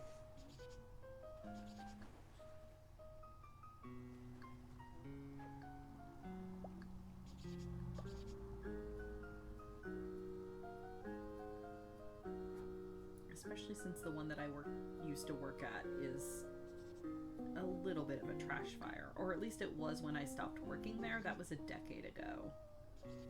And I've been a little bit too scared to go back.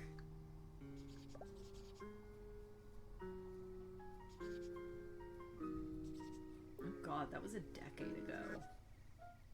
What is time? Can we make it stop?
I wish I could go to more local Magic events. Unfortunately, the two main stores in the city that run them are both weirdly hard to get to on public transit from where I live.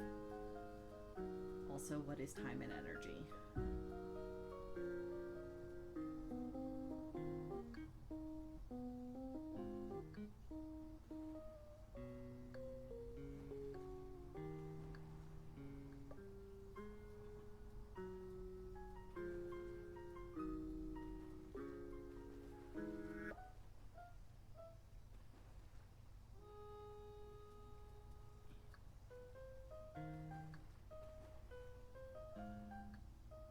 Haven't been to a local Magic event since before the pandemic. Yeah. Although, I wasn't playing Magic before the pandemic. I started playing Magic in 2022? Yes. No, 2023.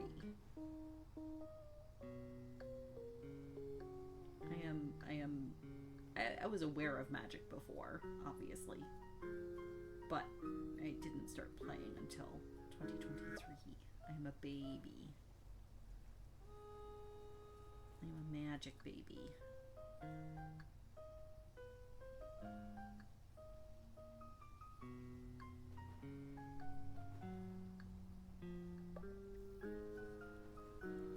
Yeah, and I blame Loading Ready runs squarely.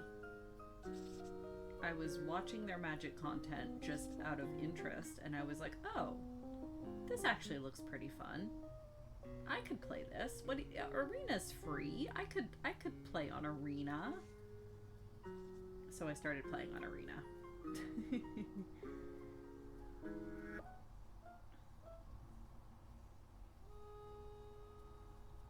I started playing at March of the Machine. Was my well, technically I started playing in Phyrexia All Will Be One-ish. And then I really started playing during March of the Machine.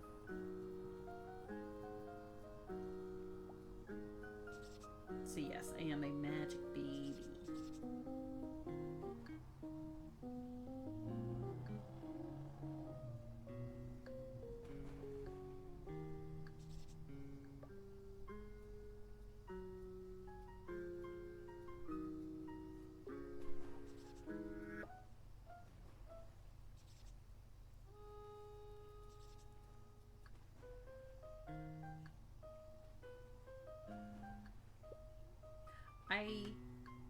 play a few games in university when friends were basically like, hey, we need a fourth commander player, here's the deck, we'll tell you how to play. Just kind of like one-off games, but I never actually like got into it as a player.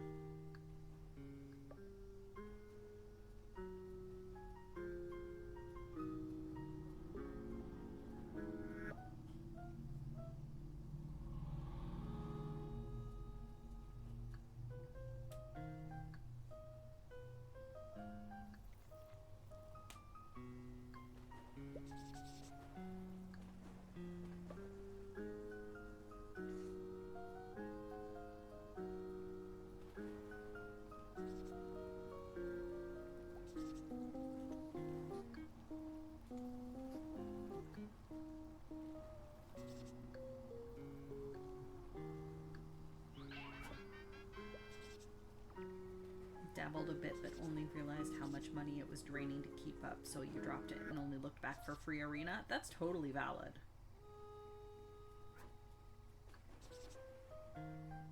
I am an extremely casual player and basically only play on arena.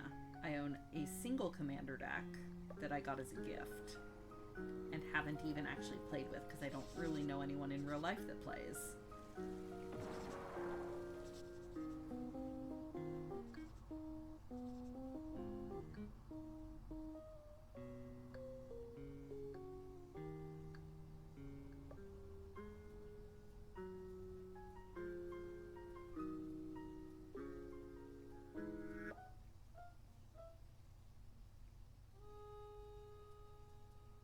Kara and I are planning on getting at least 2 of the Final Fantasy precons just because Final Fantasy. But again, I don't actually know how often I'll get to play. She and I will probably do some like one-on-one brawl / commander games, but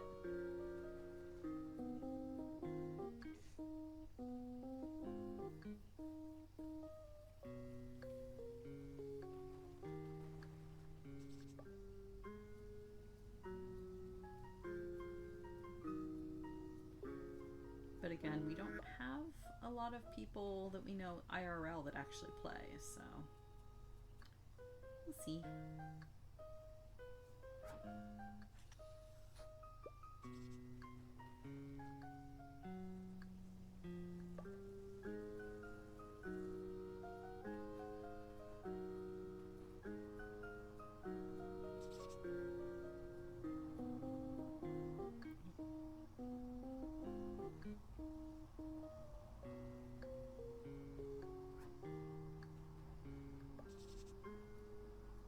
Like, drafting looks so cool. I would love to be able to, like, actually do drafts and, like, I'm so jealous of the group Lure has that they're just able to, well, I mean, of course, and they do it as a job, but,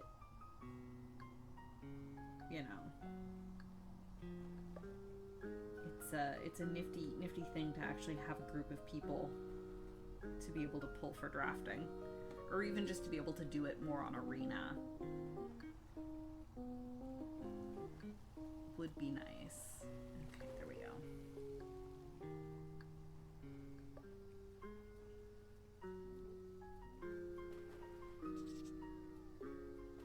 Haven't in-person drafted since college. Yeah.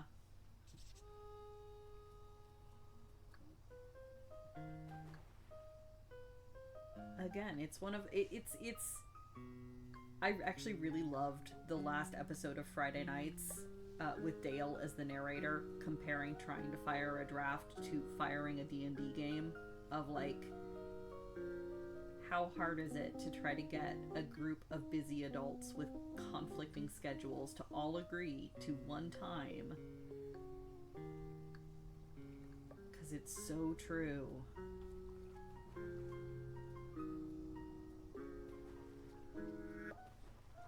I am shook that our D&D group has been able to remain consistent,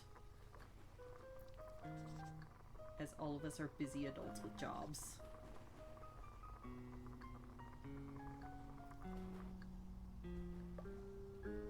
Drafting with friends is great, but I think that's more of a statement about the friends than the game itself. That's very valid, actually. That is a very good point. You could all be sitting around drafting Magic cards or playing Gin Rummy, and if the people you're with are fun, you're gonna have a fun time either way. That's a very valid point.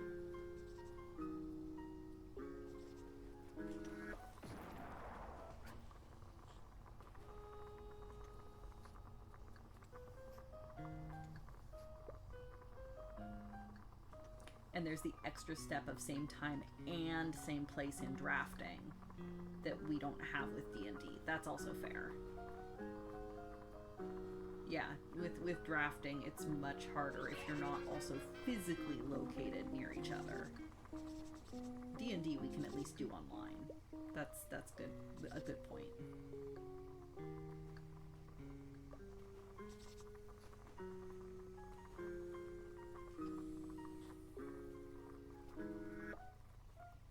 True, and on the other hand, what Dale's character fails to mention is that Magic is a one-off event and D&D is a long-running thing. I mean, you can have... I kind of assumed he was talking about like a D&D one-shot, but also, yeah, fair point. D&D, you usually want it to be reoccurring. And reoccurring on a semi-regular basis at that.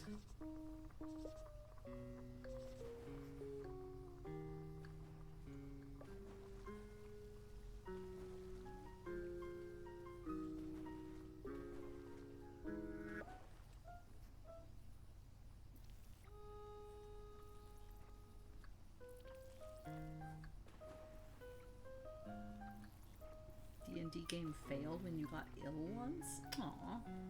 Sorry to hear that.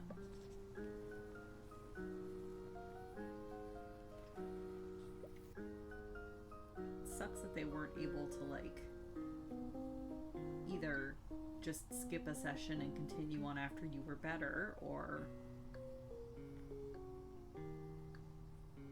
find another way around it. It's too bad.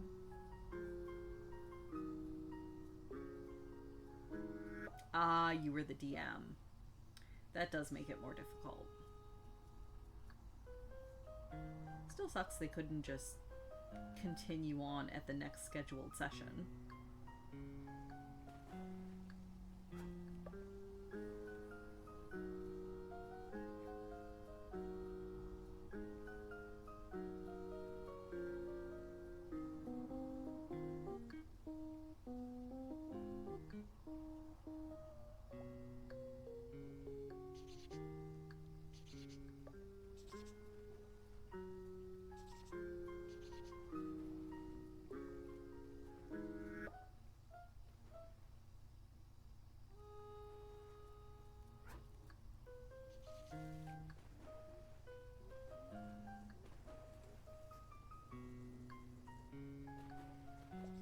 Yeah, I'm kind of surprised our system has worked as well as it has, but it does work. Or at least is so far.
the homework going, Kara? I'm not entirely certain she's back at her computer. I thought I heard her making lunch. But it doesn't hurt to ask the question.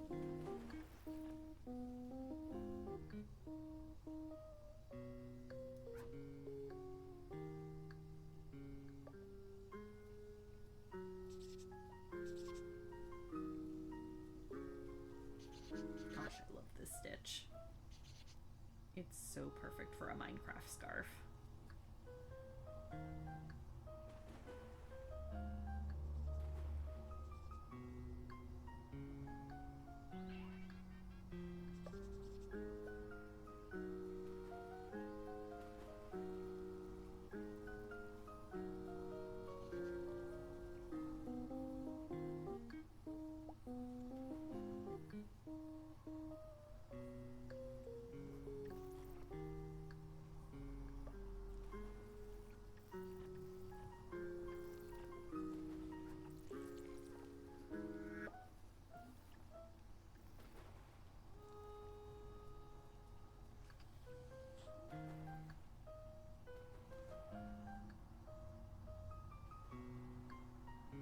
Me, a nap sounds nice. Also me, I have a grocery delivery coming soon. Oh no!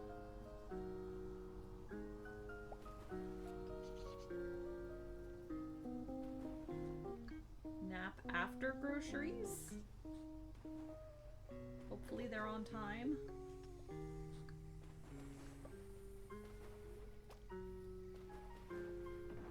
But we all know Sunday is for napping. There are absolutely no penalties to napping on a Sunday.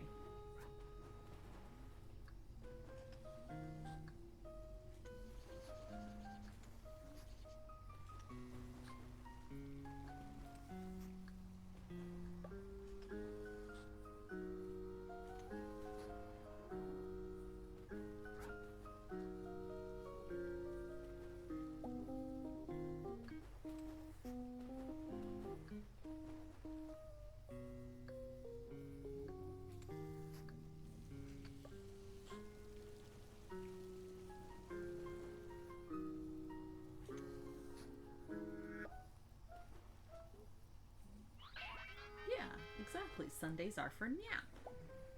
It's official. Anywhere from 1 to 4 p.m. is the window for deliveries. Boo! Hopefully it comes sooner rather than later, so that you can then nap.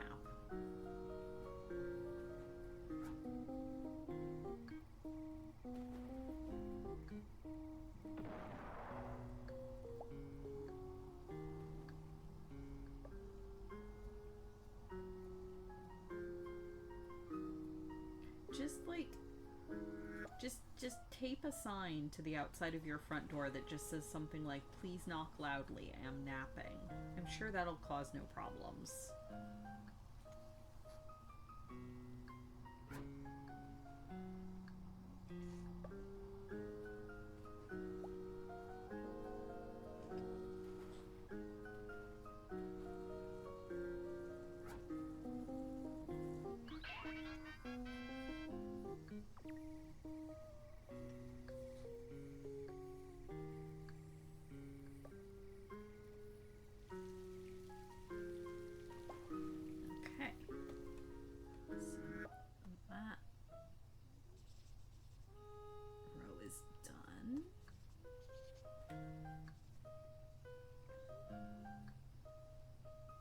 Ugh.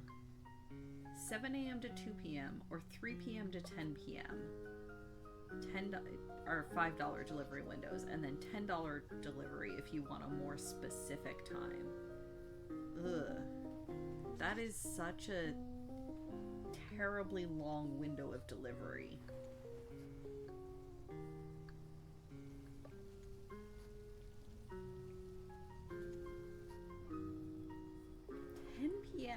Good lord.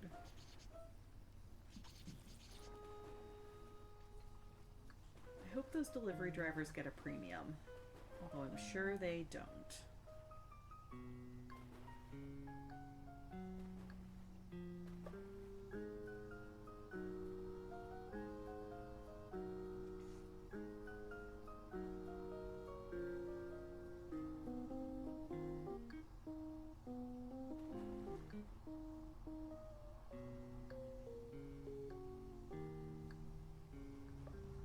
fake Canadian money.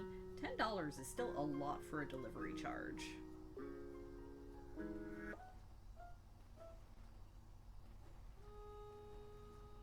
Functionally, I do the 3 p.m. to 10 p.m. a lot, and I don't think I've ever got a delivery past about 6.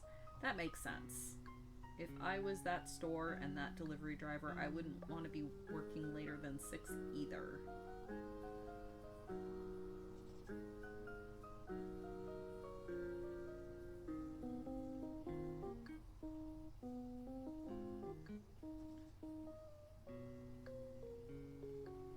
Kara and I live like a block and a half from a Loblaws, so what we'll do, we usually don't get delivery, but we'll sometimes order groceries for pickup and then just walk over and pick them up instead of having to scootle around the store finding everything ourselves.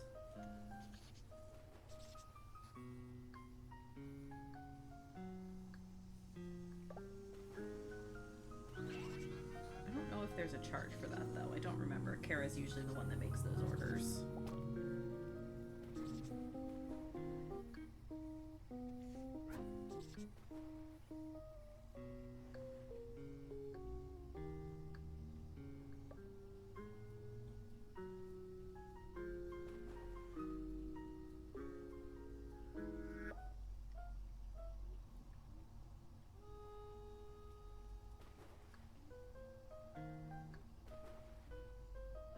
Yours is 2-hour blocks from 8 a.m. until 10 p.m. at $6 each, and then double blocks are $5, and 6-hour blocks are $3.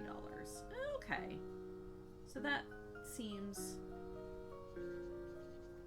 that's not bad.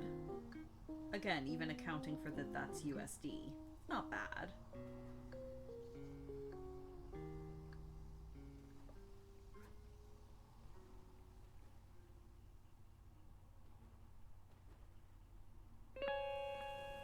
I'd take that.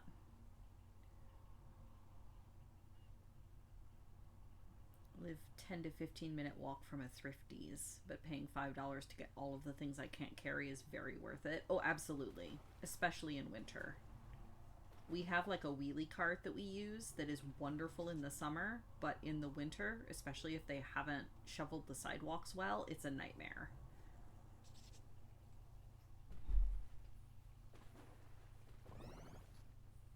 I've done some damage to my shoulder with heavy shit. Yeah. In that case, yes, absolutely delivery.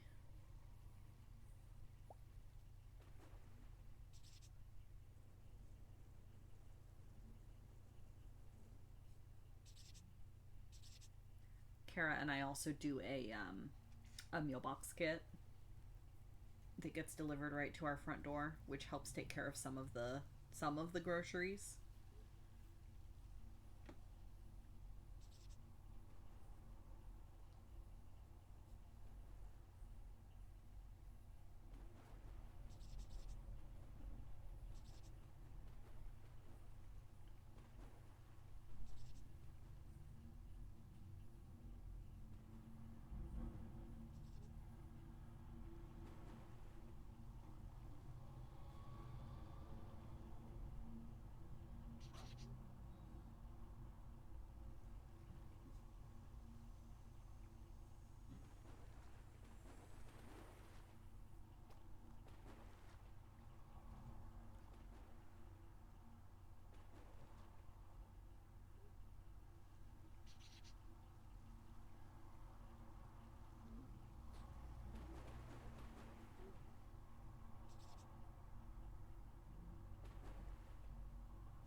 Would gladly pay the $6 for delivery even if you did have a car to avoid the run around the store time. Yeah, absolutely.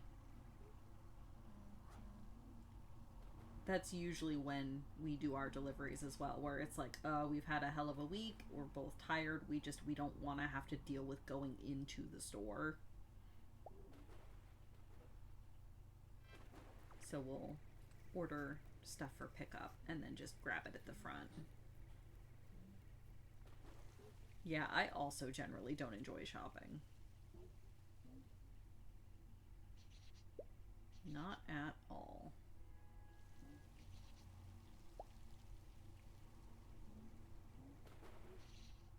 Yeah, we also don't have a car. I can drive. I actually do have a license. We just don't have a car.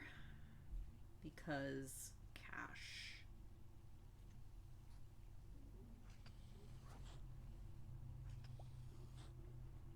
Cash, and also we don't really need one.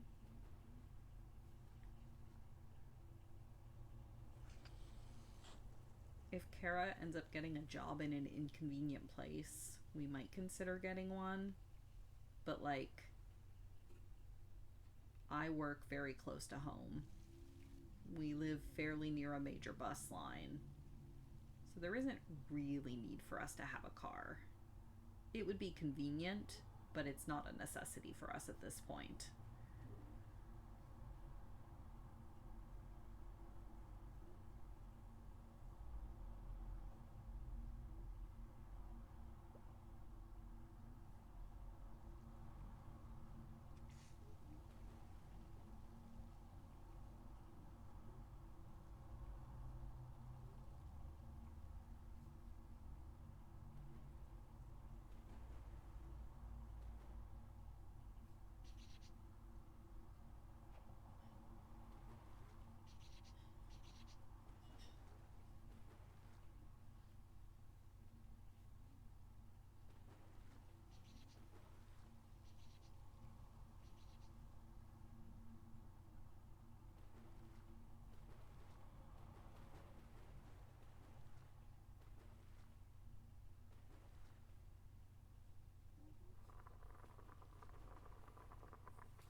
Is it a Canadian one what, Randus?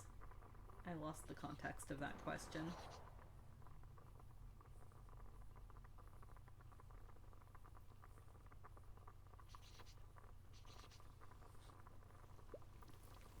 Oh, license. Yes, it is. Yeah, I've been living in Canada for 15 years at this point. Or not quite. It'll be 13 years this summer. So yes, I have an Ontario driver's license.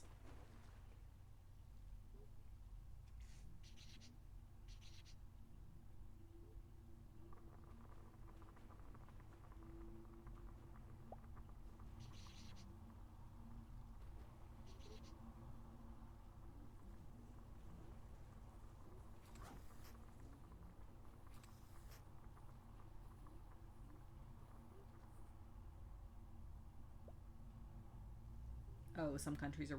Yeah. So basically, I had my American license.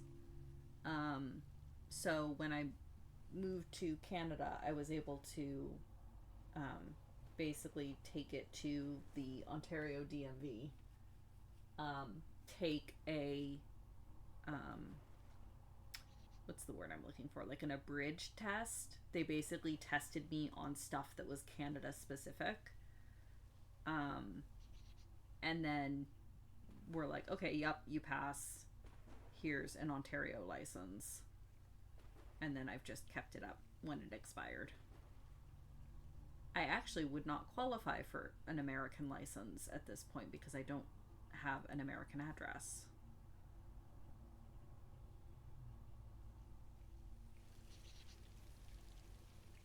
Yeah, yeah, no. Especially back then. Like, I think I transferred my license in like 2014. Uh, Everything was super integrated, and they basically phoned the state where I had my American license and were like, hey, does she have a bad driving record? And the state was like, nope. And so Ontario was like, okay, cool, here's your Ontario license. I assume if they had found like a bad driving record, they might have denied me, but the transfer process at least back then was fairly easy if you had a license in good standing.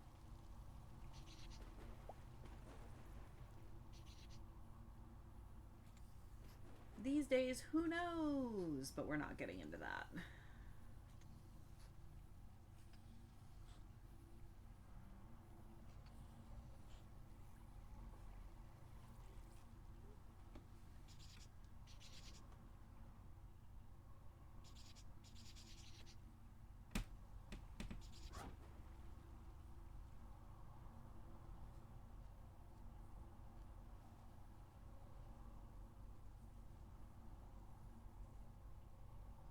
I should actually check when my license expires.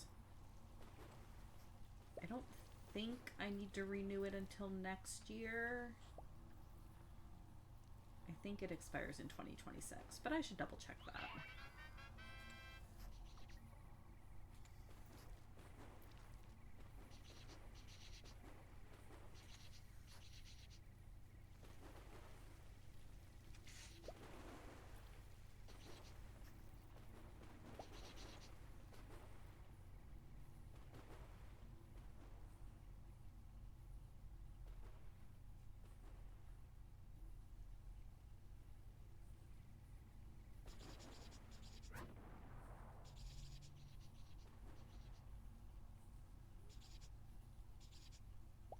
Another benefit for me going for my citizenship, I won't have to try to remember when my PR card expires anymore.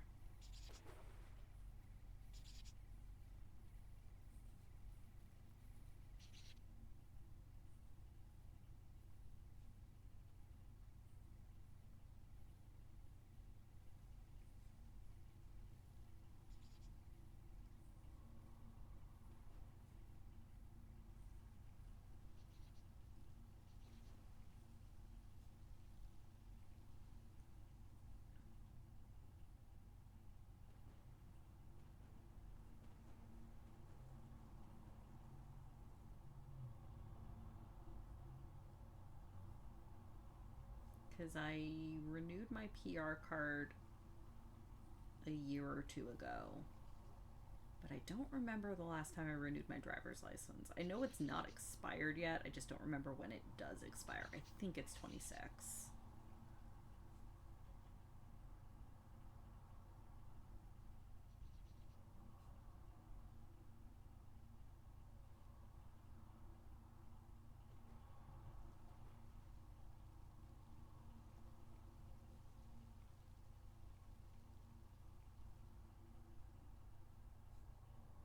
Probably been like 15 years since I last used it. Fair. Yeah, I don't like driving. I can, and I'm fine. I just, I don't like driving. I'm fine with not having a car right now.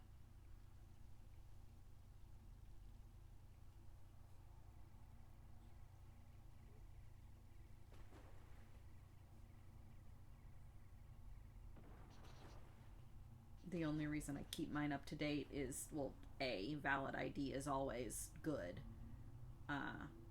And B, we have rented cars a couple times for like long trips because it is still cheaper than flying. Somewhat. And also these days I also don't want to fly. So we have like rented a car a few times.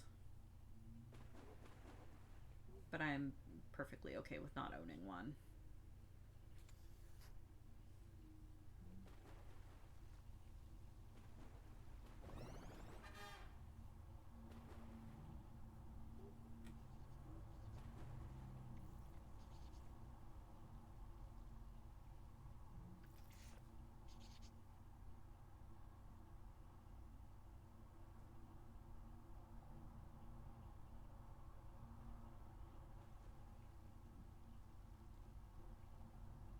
Alright, get myself a couple stitches in here, and then I'll probably call it an afternoon.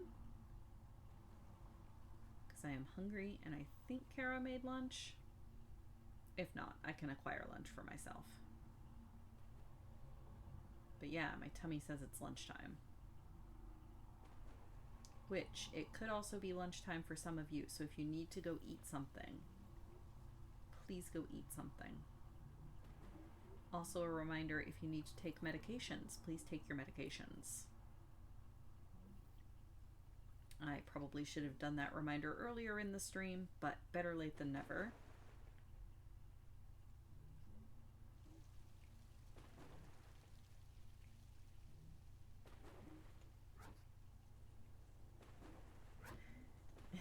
Why am I not okay with flying? Do I not trust my dad's work? No, I absolutely trust my dad's work, but I also know what planes he has worked on, and none of them are commercial airliners.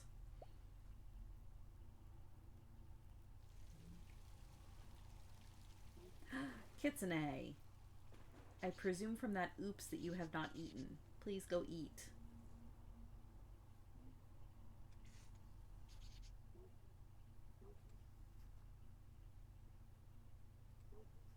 Everybody go eat, including me. There we go. Alright, yes. So we got some done. We got more than 0 done. Busy trying to finish this redstone? Okay. Set a timer for like 20 minutes. Give yourself enough time to finish this redstone.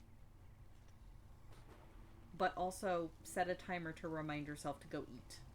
Yeah, you can't eat redstone. Go find some bread or something. The stone will still be red after you eat. Yes. If you're in a single player world, you can pause. I know you can pause.